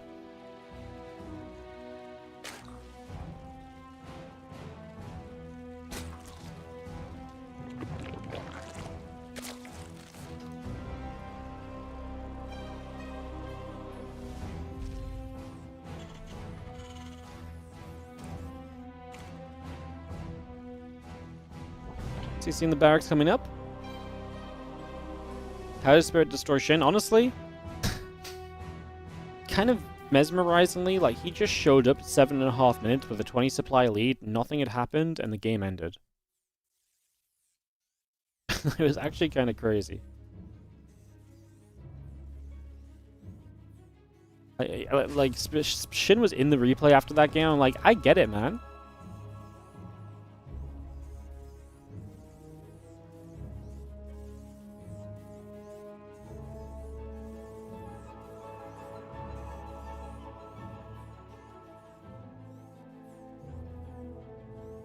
From the CC coming through. And we've seen the orbital coming up, Queens and the Lings coming through, Link speed coming in.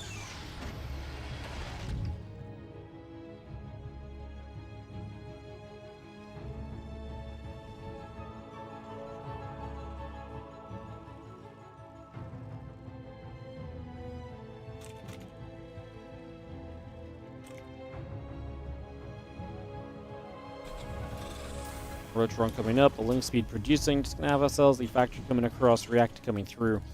Just have ourselves the Rotron, obviously gonna mean that Yakov gets aggressive super early.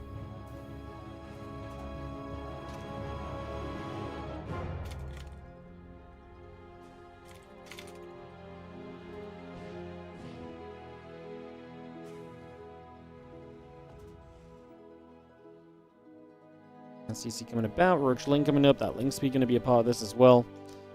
Just have Reaper not going across the map to double check on what's up, so maybe caught a bit off guard by this potentially.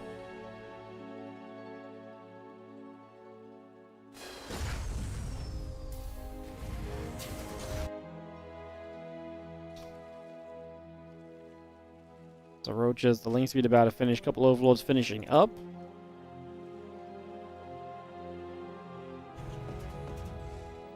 Again, starport coming in, a couple of Hellions continuing to come by. Just going to have ourselves the barracks going to swap on over to the side. And let's just have the starport ready to swap to a tech lab, which would be nice if we build a Banshee here to help defense. Because Yakov is coming across the map right now.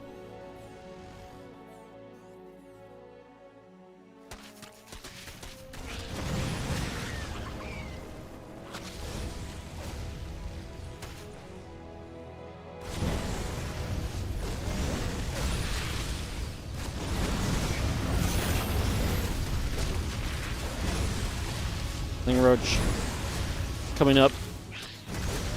Just gonna run straight in. Spirit was not super prepared for this. I mean, it's a very early attack. 3 Hellions still alive. The Ling's looking for a wraparound, trying to avoid the Hellion damage until, you know, as long as possible. Then the Lings can come in and be great, maybe. Banshee gonna be done soon, so on a timer to get the damage done here as Yakov, the Ling Roach Ravager, will get a lot of SCVs. SCVs obviously have no choice but to fight this. Obviously, all the SCVs off the line, so not a lot of mining going on during this. One Banshee out, triple CC, so we have some rebuild potential on the back end as Yakov gets cleaned up. Double the work account coming out of this. Obviously, third hatch just starts from him, so very late third base, already on the way to a lair. I think this is fine for Yakov. This is not a game where the Terran has like a ton of counterattack potential. You know, it's not like Stim is done. We've got Marines coming back the other way.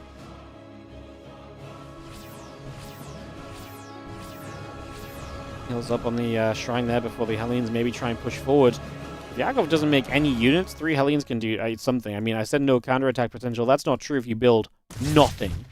And he has built nothing. And those are the only 2 queens. One queen, I think, is going to spawn in the main, which is super fortunate because boy, does he need something to stop these Hellions. So far, we've only lost 3 drones. We're having a bit of a nightmare actually targeted firing drones down, but we're starting to get them low, and 2 Hellions still left. Going to get to 8 kills. That's going to do a lot to help Spirit get back on track here in terms of the work account. 9 drones going down. Yakov just super greedy. And the main thing here as well is that Lair got seen as he poked into the front of the natural. He didn't see the Spire, but you can maybe make an assumption something like that could be on the way because you see the Lair coming up already. I think, did you see the gases too?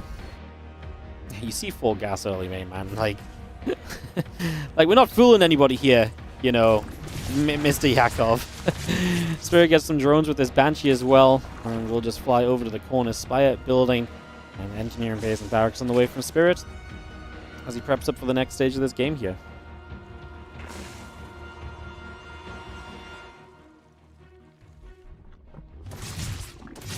Going to drive through again. Going to get in after the couple of drones. It's going to be seeing 8 workers going down, make it 9. See a couple more of those Hellions going down, so that will be that.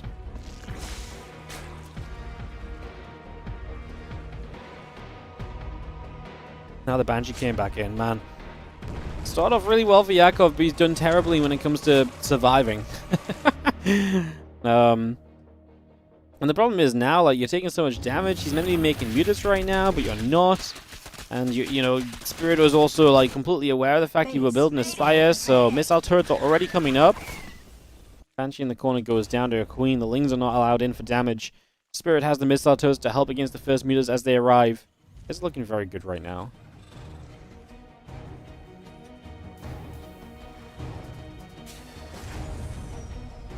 Cyclones show up again, 1-1 upgrades, and that combat shield continue to come through. There are extra Marines coming in, the missile turrets coming over. Tank gonna get some shots off. The Marines will get the kills on the Lings already.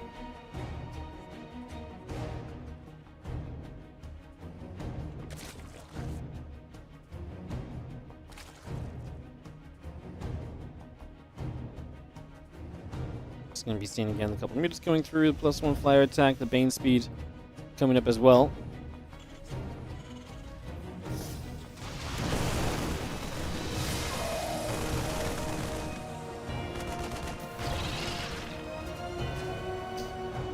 The problem is if you make these mutas and now they don't do much, you're in trouble. Especially as Spirit is on his way to 1-1. It's going to be on great upgrades here. Mutas do delay the turret. We got a few SCVs. Spirit is down by 5. Pretty much the workers he just lost, which kind of shows you how much work Yakov needs to do right now. How much needs to be done for him. As the Mutalisks gather up. Just seeing the attempt to get forward. The rest of the Marines coming through. Muta's going to take some damage.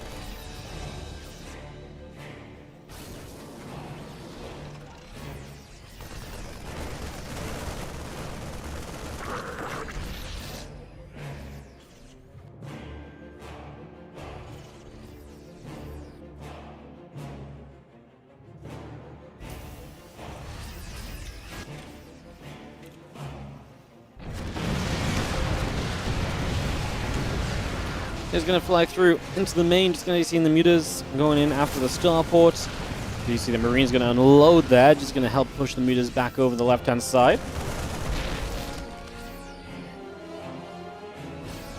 Melee upgrades coming about. Flyer attack upgrade coming through. Medevacs and Marines continue to come online. As just see a couple of Marines going down. Changelings getting picked away at.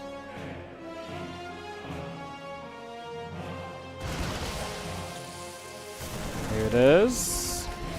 Coming back through. Just going to be seeing, I mean, the big push from Spirit. Going to put a real test on Yakov defensively. These Lings get in, but honestly, there's a few Marines here. Don't think those Lings are going to do too well. They're still 0-0. I mean, they're going to clean up because they get a full surround in the end. This push here is scary, though, because there's not a lot defensively. 1-1s are far away from being done.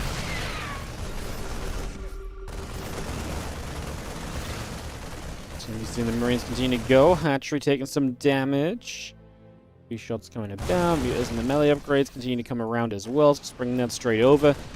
Again, the 2-2 on the way from Spirit. We're actually going to counterattack with the mutas, but the repair on the missile turret is great, and that is actually going to be enough to keep it alive. And now the Marines coming back home are going to be great also to just help push those mutas away a little bit further as well. Spirit, once again, at this point of the game, is in control, is in a great position. He is just looking absolutely fantastic. He has a couple of additional liberators. Continuing up, just going to be seeing the mutas kind of clean up on the side. Medevac gets taken out.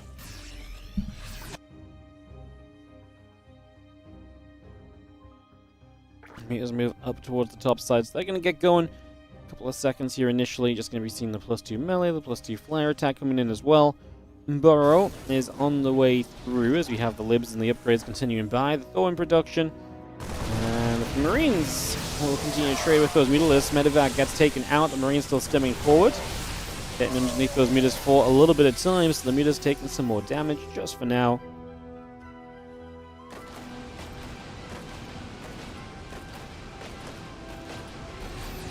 Things will unload, and actually, maybe could have had some mutas if they stemmed a little sooner, but now it's going to be the problem of Ling Bane showing up in the speed zones, and that's no chance to pick up because of the mutas. So drops on the map, very risky against Ling Bane muta, and Yakov capitalizing on that part at least.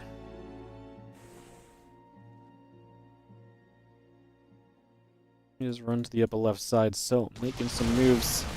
You see those depots in some trouble.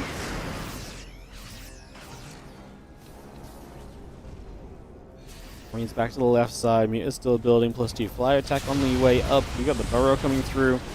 Pneumatized carapace, +2 melee, +2 carapace, all building in. The Marines, the Liberators, and the Thor going to fire and push the mutas back the other direction.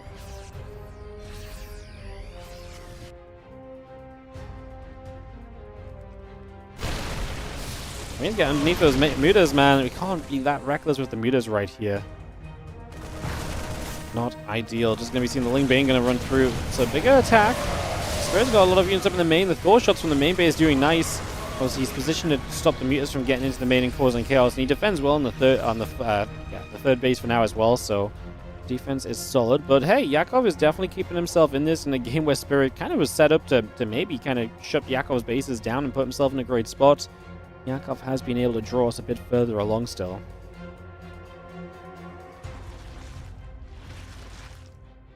Couple of Banes will burrow. Throw Banes could be really nice as well. As the mutas come up, the hide den building halfway done currently. +2 flyer attack, +2 carapace. And we're looking at the upgrades. It's obviously 3-3 on the way from the Terran. We're going to get ghosts on the way, interesting enough. So preparing with the ghosts. I don't imagine we want to build too many just yet with it being such Ling Bane muta heavy. Ghosts are more liability in that scenario than a real aid. A couple can be nice. Those are great. That's a great scan to knock the Burrowed Banes down, though. It's fantastic as you drop a command center into the right side. Planetary Fortress building. The Liberator is still producing. Again, the 3-3 is coming up as a couple of additional Banes will burrow once again. So we get that all set. The meter's trying to fly on through. It's going to be seen at +1 missiles, +2 Carapace, all coming over. Fly Carapace coming up as well. And Libs and Ghosts on the way. 3 upgrades coming through. The armory on the way. And just going to have our mutas around that left-hand side.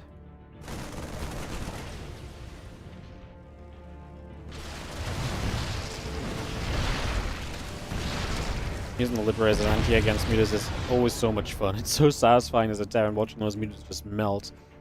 Looking down on the way up, I mean, you're starting to see the reason why Spirit has some preparation into the Ghost. That late game is threatening from Yakov, so it doesn't look like Spirit's going to do anything to kind of go for a larger move out anytime soon. I think he's genuinely afraid of the counterattack potential of this Link Bay muta. He probably just feels as though if he lets this go later, he's kind of comfortable just kind of setting up and playing a bit more defensively for now, and I don't really disagree. Like I said, the Ling Bay muta is a high-octane kind of go army, so if you do just play a bit more slowly, force that to trade out, yeah, the Zerg's going to change into a different army, but maybe then you're in a position where you can kind of play to the later stages anyway. You have the Hive on the way up, the Nidus network coming through. Obviously, Lurkers are going to be ready to build shortly. The Hydra's out. It's just a question, again, the Hive going in the Lurker upgrades before you can realistically build them into a useful position. We take a second to knock down some rocks.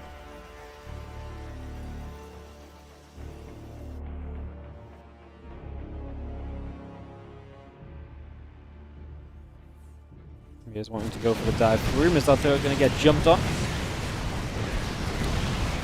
Missile turret over here. I'm getting jumped on as well by a few SCVs. The Ghost going to go for some snipes. This is where Ghost can do well. Again, you don't overbuild. Get the feeling that Yakov is kind of okay to lose some of these mutas. Like, he's not overly upset about it either. Obviously, coming across. Lib's going to find... Oh yeah, the Mutalisks. They're not going to last for long. They're going to get evaporated. Like I said, I don't think we're super upset about this as Yakov. I'm almost surprised he tries to fly them away instead of just letting them die and freeing up the supply and just completely moving on from those mutas. Obviously, he loses them all anyway, but yeah, I didn't think he needed to really try and make a getaway, to be honest. Spirit instantly kills his own Thor. It's not a bad decision. There's no mutas left on the map. That Thor's taking up supply that could be something more useful, so yeah, right now you don't need Thors, so he kills his own Thor and says, "Get out of here! Your time is up. Your job is done. Great job, Thor. You stopped the mutas from killing me. Brilliant." Next stage of the game now. We get upgrades still coming through. More units gathering. Ghosts are joining up as well. I just see a hatchery attempt in the top left from Yakov, which Spirit should never let come online. That's a base which eventually he will mine himself. Yakov's just trying to get cheeky and to steal some resources from it initially, so on top of that ASAP would be great as Link Bay and Hydra gathers up.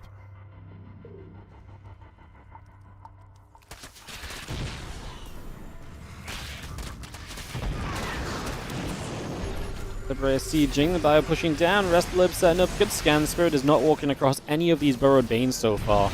Not giving Yakov the opening to activate those and to take advantage or anything. The 15 is getting dropped as we continue through. Plenty of upgrades coming in. The Hydra's trying to get to the Liberator on the far right side there.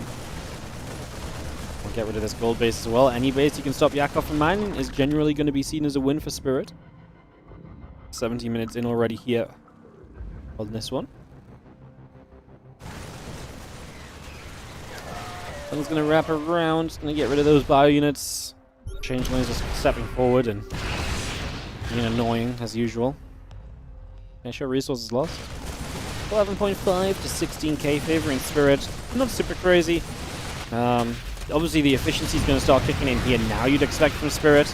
There's the point where the Zerg is going to run into the Terran units a lot and just give up a lot of units to try and deny bases. I think it's a good bit to get rid of this top right base initially. I love that we're just sniping Banelings, why not?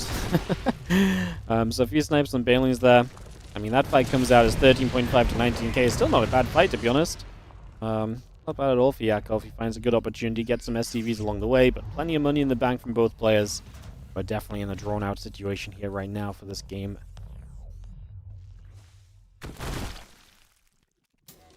How many overseers are there? 30. Does 30 sound like a good overseer count to you guys? What's funny is he's... Okay, now 33. He's actually only got 5 regular overlords on the map. He's making a few more in case some overseers go down to avoid the supply blocks. But yeah, every overlord is an overseer, and it's being used to try and absorb hits and cause annoyances and spam changelings and all the rest, apparently.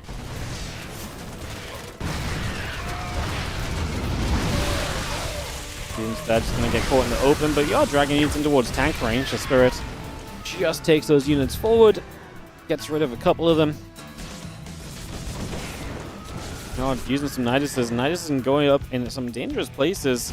Spirit is not stopping all of these. That one on the left side's whatever, but if the main / natural go up, that's a much bigger problem, and you see the Lurk is instantly going to dive into the Nidus to go and relocate to a more useful position. They shouldn't have dove out in the main. I actually think the natural is where he should have dove out, because the Nidus was going up there and was way less responded to, whereas the Nidus in the main base had a lot of units running straight to it because it was the first one that came up. I actually think there was a much bigger opportunity there for Yakov that unfortunately he misses out on in the end. This part of the game feels very tough for a Zerg. I feel like we're at this stage now where it's like, where do you really go as a Zerg player in this scenario? Like, this feels really, really difficult at this point. I'm not, like I say, really too sure what our real plan is going to become. You basically have to keep trying to Nidus and get the backstab on the Terran player, and otherwise he's just going to play super defensively and efficiently, slowly mine out his side of the map, and you've got to somehow out-trade him. It's very, very tough right now. Parasitic bombs dropping down as the Vipers get a little bit of damage out as well.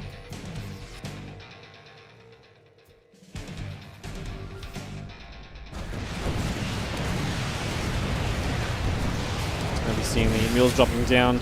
That's that turret in position. Raptors continue to come down. Just going to see the Lurkers and the Vipers continuing through.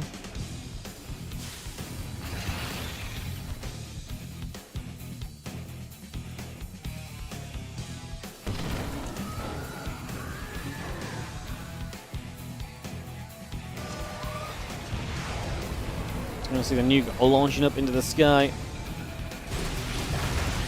We've seen the Lings are going to take a chance to step forward. Running about at the moment, a couple snipes coming through, nuking that bottom right side. Spore goes down, a couple drones are going to get hit. Lurkers popping out in the main base. Going to try and get through right here as we just have the +3 vehicle weapons and plating on the way through. Spirit trying to get late game upgrades, but yeah, Nidus in the main is going to be a little bit of a problem. Lings trying to run around to capitalize. Got to get rid of these Lurkers. There's no detection, no overseer with the Niduses, so the Ghost will just get some free snipes off, and that's going to be easy pickings. That was not really worth it, to be honest, as yeah, you force the Ghost back, but you lose a lot of Lurkers, you don't get a single kill, really.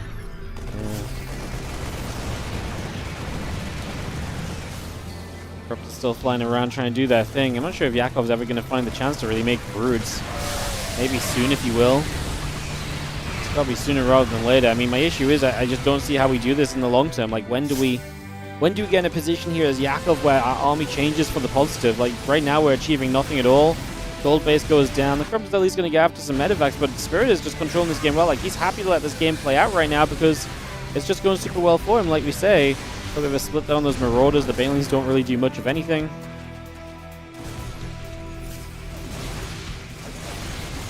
As we push forward, Spirit actually just has a very terrifying army, and so far, Yakov's found no good way to fight. They're going to launch a nuke to zone onto this hatch as well, but the reality is this hatch is just going to go down. Yakov's going to give it up so we can cancel a nuke as Spirit.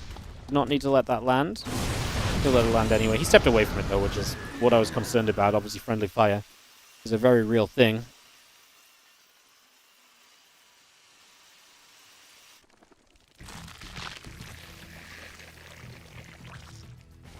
Does Yakov not have enough lava? He's got 13 left. He might have been a bit lava-starved for a few moments. The problem is he's been making so many Lings, so it's very lava-intensive, so he's never really been stacking up a lot of lava. He only lost 316 Lings this game. I thought that might have been a higher number. SCVs apparently are now good enough to kill a Nidus network. As the next Nidus goes up in range of the Planetary Fortress, I get the feeling that's not really going to do much of anything. Honestly, even when the Nidus have gone up, they've been so ineffective.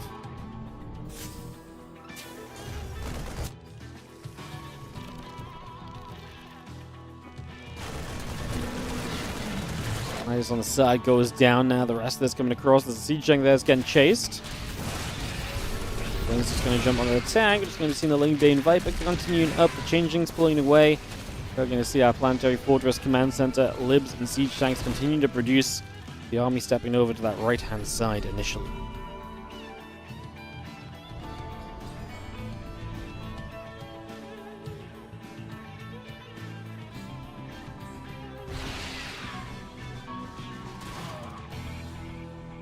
It's a lot of Yakov into the upper left. Spirit struggling to defend this top left base, but that's fine. Eventually he can swing across and focus on that left-hand side. He's not really focusing there right now, so I don't think it's too big of a deal, honestly. So yeah, I think for the moment that's A-okay.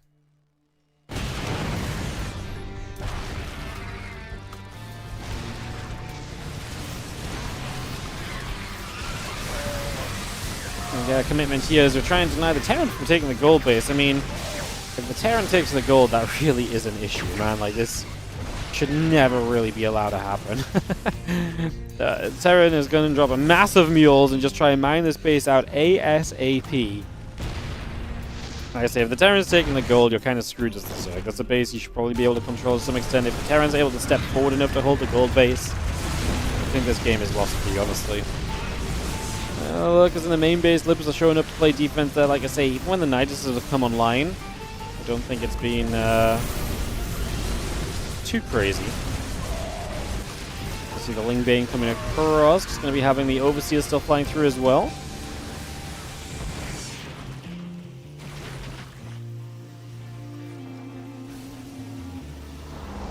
Plus 3 ship weapons coming about. Marine Marauder tank continuing through as well.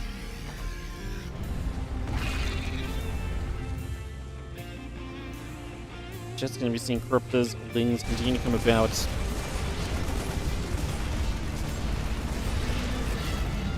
going to be having the Ghosties continue to step around. Just going to be seeing the Changelings stepping about a little bit as well.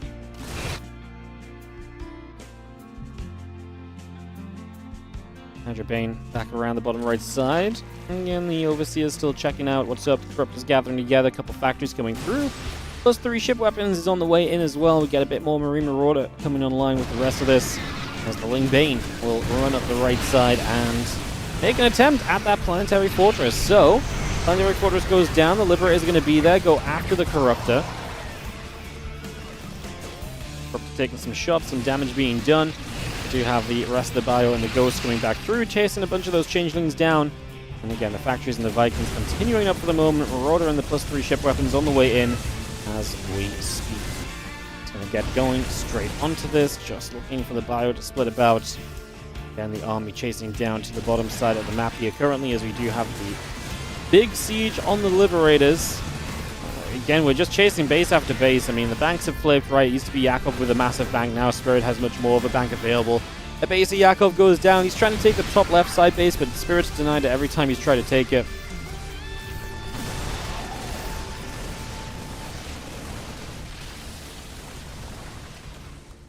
Yeah, I mean, there's not really much else to say on this one, guys. This is definitely becoming a slow death for Yakov. Best fight he's getting, anyone who's given Spirit all day, but Spirit's so comfortable in these later game scenarios. I think Yakov, honestly, like, he got here because he was in a okay-ish position, but I actually think Spirit dealt well with the Ling Bane Muta, and he decided to go here. We didn't get to this late stage because Yakov wanted to go here. We went to this stage of the game because Yakov really had no choice other than to get out of Ling Bane Muta. And so, in a world where, we typically talk about, great job by Spirit, holding out, like, Spirit just wanted this. I actually think he's still been comfortable most of this game. I think he still did a lot of good things and set himself up in good places. Yakov mining the top left is nice. Looks like Spirit is going to be on his way over there for the next base denial here. A couple of those lurkers popping out, and the Nidus will go down. Corruptors will fire, CC will fall. And Bane gathering up. Just going to see our Nidus net. We're going to get jumped on. Some burrowed Banelings, but nothing's running over them, unfortunately.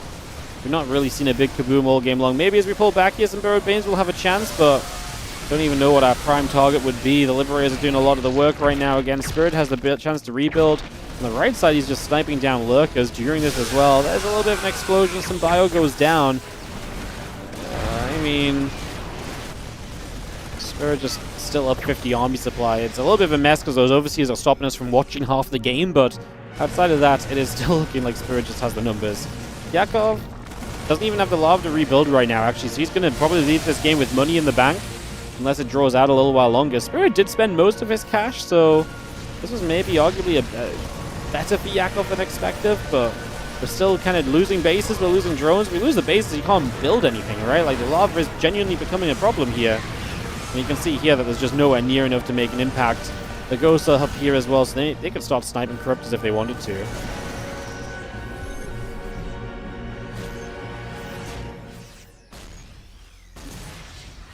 Another scan coming out. Just going to aim ourselves at this hatchery. I mean, this location, this base has been a competitive one. We've had a lot of back and forth over it, but at the end of the day, it's not going to matter too much. Tank will not win out on the healing shrine. Spirit just looking to take this base, which pretty much forces you as Yakov to run into that base to deny it from the Terran. You can't let the Terran player have it. And I get the feeling that that fight would be the one that pretty much brings us to a close here.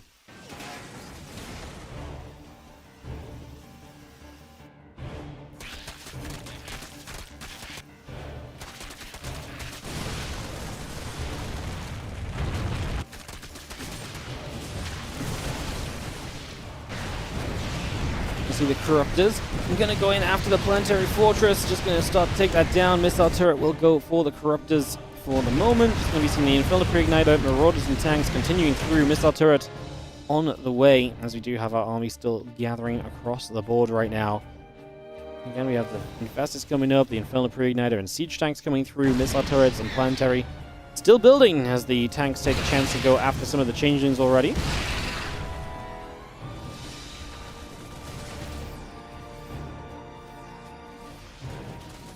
Things coming back around the right-hand side. Just going to get Marauder in the center.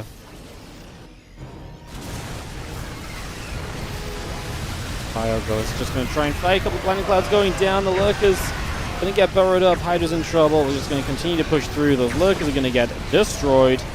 GG, says Yakov. And that's going to be the opening. The first 30-minute game of the day, maybe the only one, most likely, is going to go to Spirit as he goes to 9-0. And we're a map away from Spirit breaking my scoring mechanism because we can't put 10-0 on the scoreboard. Well, Spirit gets it done. Like I say, it gets drawn out on that one, but gets there in the end. And we'll see who our next challenger shall be, as there's only 2 maps left, guys. Spirit's 2 maps away from being king at the end of the day. Like I say, Yakov definitely tests him a little bit more here, but still Spirit coming out on top in the end.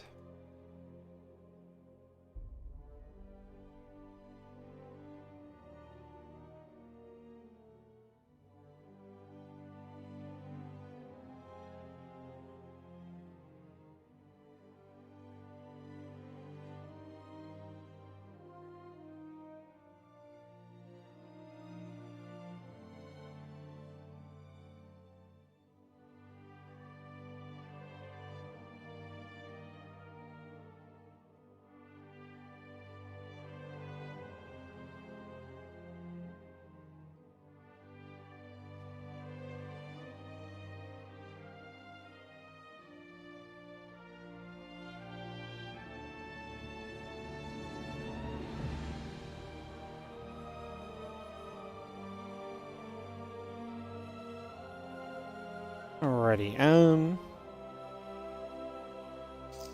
trying to see who our player is going to be, guys. Give us a couple moments, get this on the way.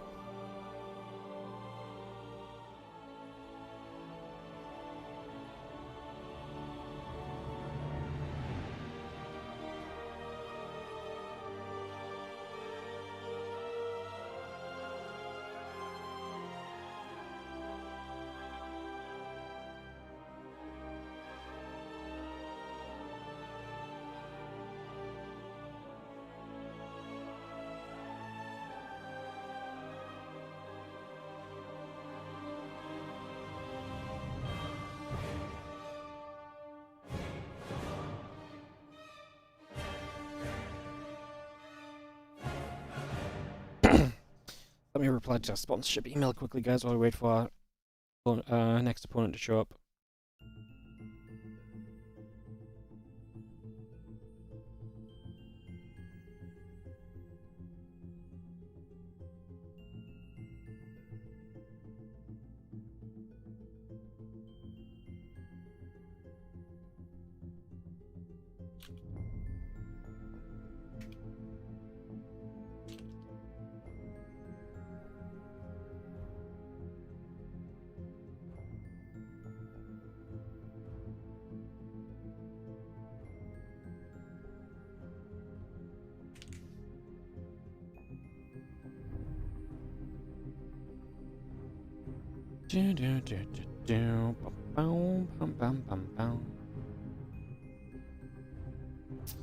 Alright, no info just yet, no one here just yet, so we just take a moment or two to figure out still who our 14th map is going to be featuring.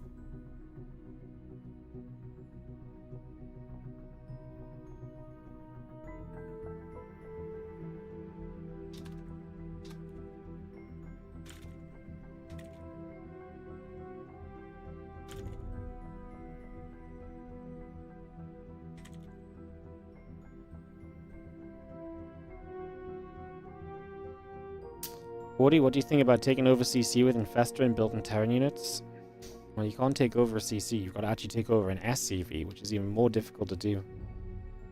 It's tough, no? You got Neural and SCV, build a command center. Yeah. Not quite viable in pro play, believe it or not. Not quite viable in pro play. Guys, I'm just going to BRB 30 seconds while we wait for this game. I'll be right back.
Hello, guys.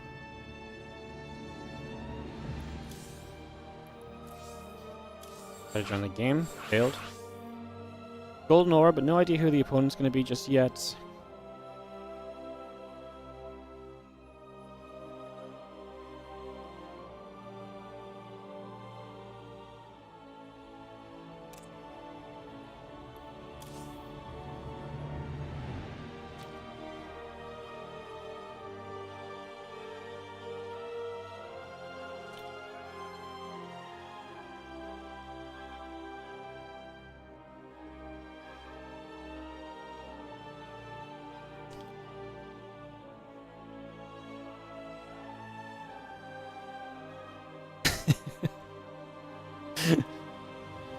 All right.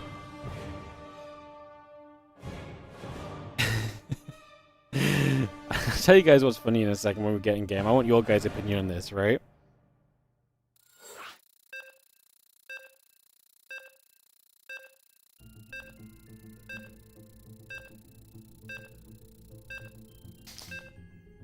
It's gonna be some TVZ. I want you guys to let me know that when you read the Zerg player's name here, I wanna know what you guys see, right? And then I'll tell you what happened in the log. So, below in Spirit in the bottom right is 9-0, 9 maps won in a row. The challenger in the top left is a red Zerg. Chat, what do you read when you read this name? His clan tag is also Dinner. I don't know if that makes an impact, really. Washed Lobster Washed lobster? Yeah? Okay, so it's not just me. I said... I said... I said, what's a washed lobster? And then I correct myself to, sorry, who is washed lobster? And I'm like, who is washed lobster? And he goes, ... it's Iber. It's an I. So apparently it's washed Ibster. But I honestly much prefer the name washed lobster. Because that is not an L, it's an I.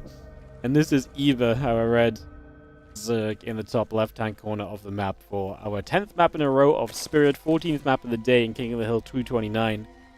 Yeah, I really went for washed. I really thought it said washed lobster as well, but it's washed Eepster as in Eber. So honestly, I would name change to washed lobster. That sounds good to me. Can you imagine? It's the EWC Grand Finals. StarCraft 2 has had a resurgence. The crowd, you know, we're in the main arena. It's a sellout crowd, and you are walking on stage, and they're just like washed lobster, washed. Lobster, washed. Can you... People have freaking, like, lobster signs that they're waving around the crowd. You know, someone came dressed as a lobster because, you know, because this is the greatest player of all time at this point. There's literally lobsters in the crowd. Because that's just what they find. They call themselves the lobbies, right? You know? Can you imagine it? I think right now is the time to name change, commit to it, and send it, you know? Big lobster claw hand thing. Yeah, honestly, like it's made to be an esport name, I think. You know what? Honestly, if I ever make an esports team, screw calling it Team WardiTV. I'm gonna call it Team Washed Lobster. You know? I mean, it just translates so well, no? It just translates so well into potential memery and team camaraderie. I like it. I like it a lot. Yeah, this is Iba, guys. If you don't know Iba, young UK player, 16, 17 maybe now. But yeah, young UK Zerg player has been around a while, has been pushing up in the rankings. Still attends school and everything, so he's not a full-time player, but he's pretty freaking good. You know, we're talking like, you know, constantly when he goes to Epic Land in the UK, he's always kind of pushing the top spots as well, so just a solid guy, a solid kid, solid Zergy, but definitely the underdog against Spirit, unfortunately, and this has got to be a record, no? Freaking another Zerg, by the way. For reference, this is our 5th Zerg of the day. There's been 5 Protoss, 5 Terran, and 5 Zergs. We've not seen racial balance in a tournament like this since 2019 or something. Like, 5 of each race? Are you kidding me? It's only going to be unbalanced because we have to have 6 of something. It's actually wild.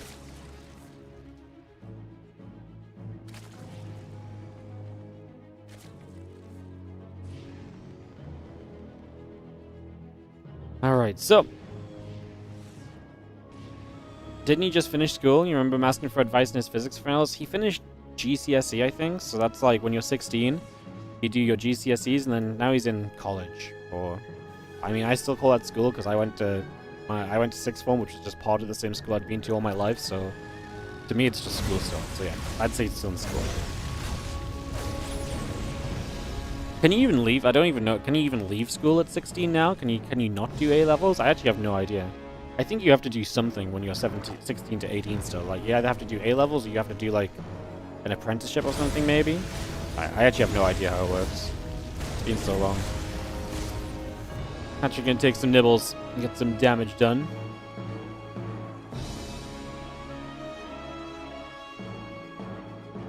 It's an eye, yeah. Yeah, it is in fact an eye.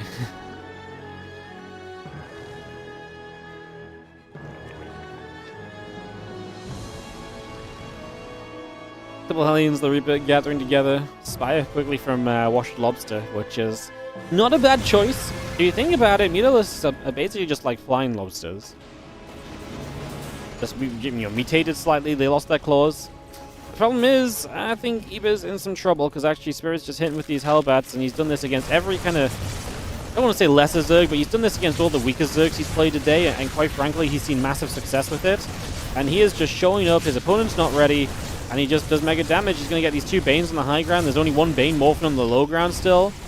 Queens are being chased all the way in the main. The Medivac is doing a ton of healing. This is why it's so important typically to heal with the, you know, to get rid of the Medivac, because the healing it provides is massive. Hellbats in the low ground were blocking the ramp. They absorbed the one Baneling that was down there. 5 new Banes are morphing. But they're kind of all over the place, so a couple of them are already going to be cancelled. I mean, this is already taking so long to deal with.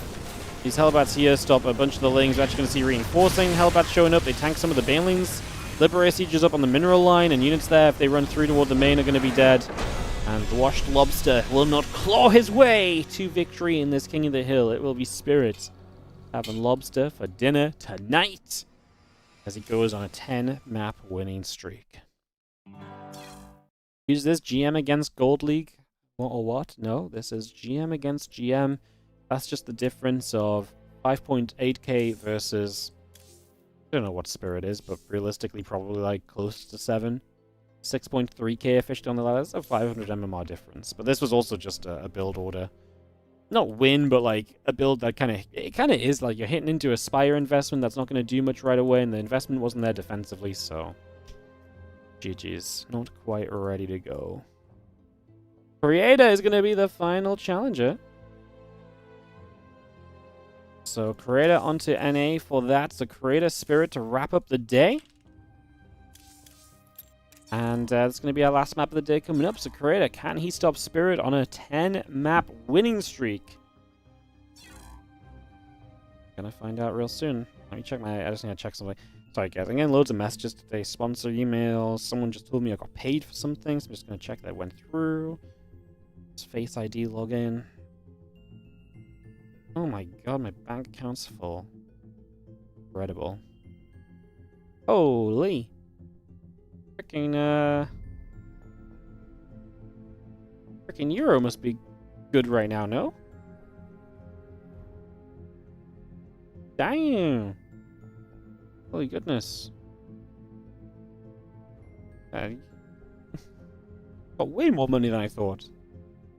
That's crazy. That came in way more than I thought it was going to. Jeez.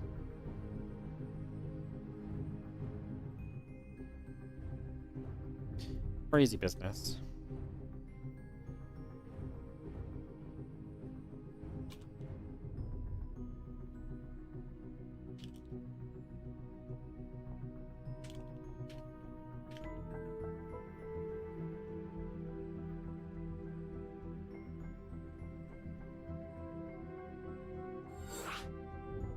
Alright, Creator Spirit coming up.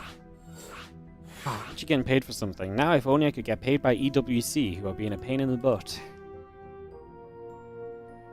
My EWC experience getting paid this year has been miserable, guys. It's been... They're 2.5 months... Oh no, they're 1.5 months late. They didn't reply to my email for 2 months. I just... would like to get paid, preferably before the end of this year, when before I have to pay tax in January. Would be nice. Be nice. Ay ay ay.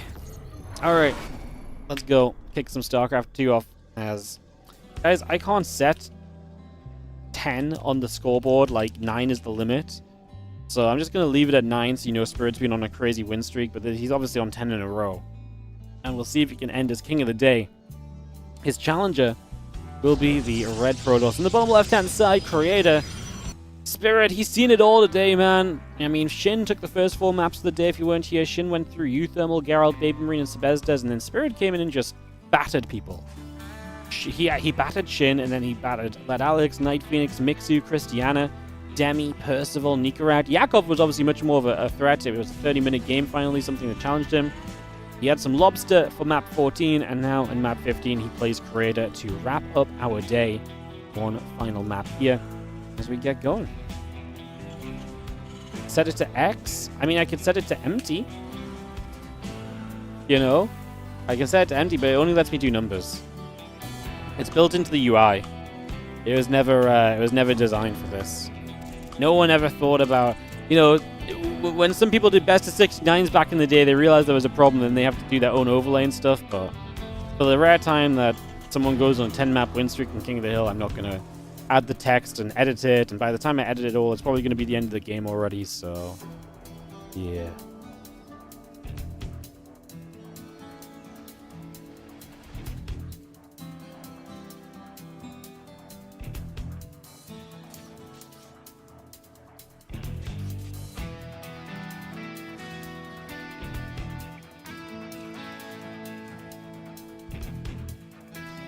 From the orbital coming through. Let's take a couple of moments. And see our probe going back the other way. That's the cybercore coming up. Next is coming through. We take a few moments to get settled in and are rolling.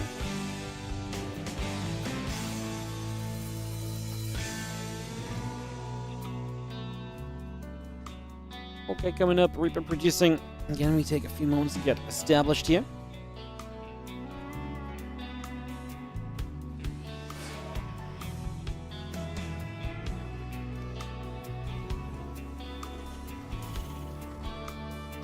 I don't know more fun, Creator knocking Spirit down at the end of the day, or Spirit finishing what has been an insane streak in King of the Hill today. I mean, honestly, I think Spirit would have beaten everyone today if he was the first player up. I mean, like, I think Shin was, like, the strongest guy he's played, and he's walloped Shin, like I say. Like, Spirit's looked... I don't think Spirit has been losing a game today. Would you guys disagree? I don't think there's been a single game where I felt worried for Spirit. I didn't feel worried for him against Yakov. I felt like the game was completely in his control. It was the same idea with, like, versus Percival. Like, yeah, he wasn't, like, dominating from the very get-go, but he was always, the moment he kind of had the chance to impress, he did. And, like, he was constantly in control against Yakov. He shut down the mutas. He took it to the late game on his own terms. Like, there wasn't a moment where, like, he lost a load of workers. He lost a base. It felt like it was getting out of reach.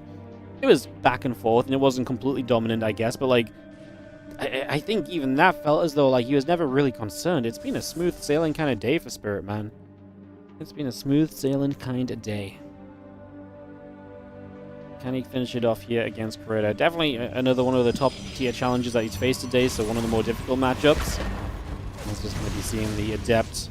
Going to get in after that Reaper. Reaper survives. We'll take one more shot from that Adept. Obviously, we had the Engineering Bay block forcing the Nexus out to the right side on the third location to begin with, so that is going to be something you can maybe try and punish a little bit here as the Terran player, but not really seeing much success of that just yet.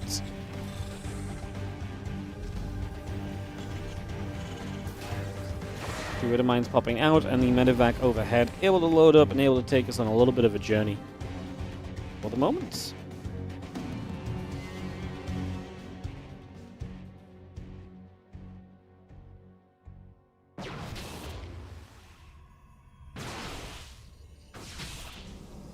The medevac, I'm going to take some shots, going to go down, so that is going to be a pickoff.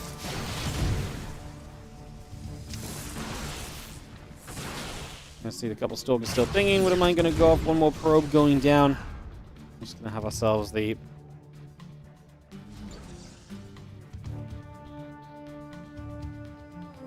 couple shots coming through. We got the blink coming up, couple Stalkers coming over. We have the Widow Mine trying to get Burrow. The Adept and the Stalker's going to step across there.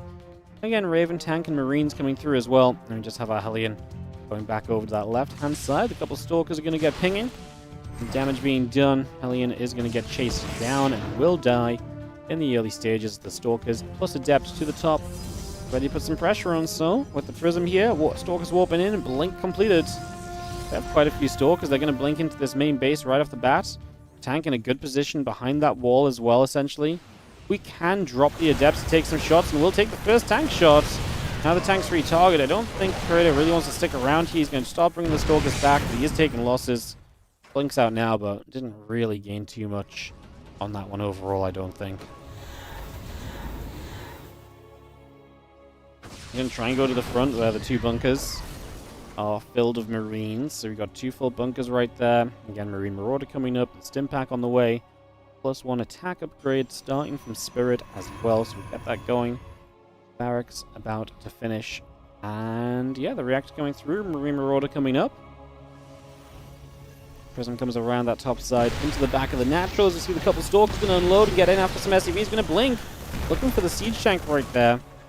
Marine's going to go back onto the Prism, push that back through the top. Storm, High Templar building as well. We get the couple probes and gateways all building. All of that coming through as, again, Stimpack, Combat Shield, and the +1 will come up for the moment.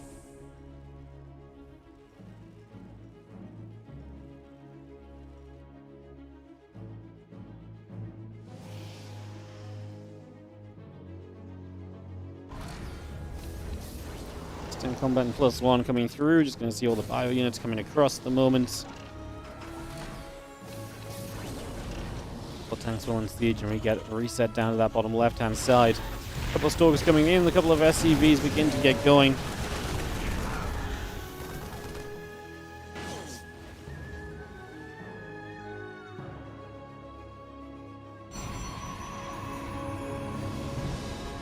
Only a couple of SCVs going down. Spirit is pushing. I mean, Storm's going to be done soon. We'll see how well we can do with that. There's a few units that may have to kind of deal with some of these units trying to get caught. I mean, the Stalkers here with that Prism. I don't know if that Bio can do much. We're going to drop another Auto Turret in, try for some probes, a distraction. Just as we get to the front door, being forced to siege up from a ways away is nice because it forces those few Stalkers back. The reinforcements do get here successfully. All upgrades ready for Spirit, and where's he going to attack? Looking for the third base. Again, Storm available. First Storm comes down, decent split. Second Storm was not good at all. Unless Spirit's like attacking through for sure, like that Storm was just unnecessary. It hits empty space. Now there's only one High Templar there. The Archon goes down, Morphin in a bad place. Would have been better to lift that back into the Prism. Does he eat one more Storm? Do you have any medevac healing to bring those units up? Looks like Spirit wants to keep committing to this location. I mean, charge is about to be done. That's going to be a game changer. The tanks are going to be way less effective against charge lots. As you see the Raven coming across and joining the army. Doesn't have a lot of energy left on it right now, so it may not be a big factor. You can see the Zealots split into the top side. May go after that tank on the top, but that might just be too many Zealots up to the top. We actually get rid of the Prism. Now no Storm. A lot of Zealots going down quickly. If these Zealots die while trying to kill the tanks, the Bio army might remain too large here. We drop an Auto Turret down. The Zealots are gone. The reinforcing Zealots are going to take a lot of hits. One tank left is hitting the Immortal, but Spirit is going to get it done. He is truly the king of this hill. Quite frankly, he could be king of the mountain today. 11 maps in a row. Spirit dominates. Spirit utterly dominates. Plain and simple. He looked good. Like, honestly, one of the most dominant 11 maps I think I've seen. Like, he looked so good in every matchup at every point. Like, there was just no stage of this where I was like, oh no, Spirit. Like, he looked good at every single stage. No? Actually crazy how good he looked today. I'm genuinely very impressed. Genuinely very impressed. What a great day from Spirit. Well done. Well done. He is the king of the hill at the end of the day, guys. 11 maps in a row. We'll have more Spirit tomorrow as we're going to be jumping into some OSC mid-season playoffs tomorrow, guys. We're going to have a little bit of PvP with Harstem versus Skillus, Geralt versus Spirit, then Christiana versus Trigger, and Cham versus Ryong. So that's going to be tomorrow's games.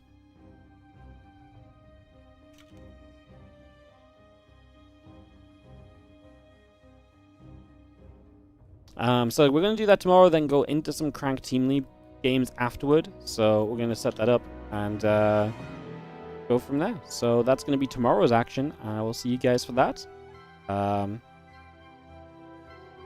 Perfect. Just trying to think if there's anything else to add, say, or do.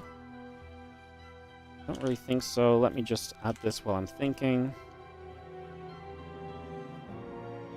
about it before I forget, because I'm about to go away and absolutely forget to do it, so better do it now.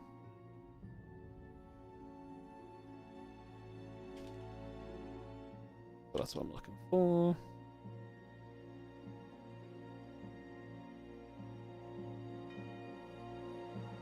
The selected tournament doesn't exist for this game. I don't think that's true. Look at TL.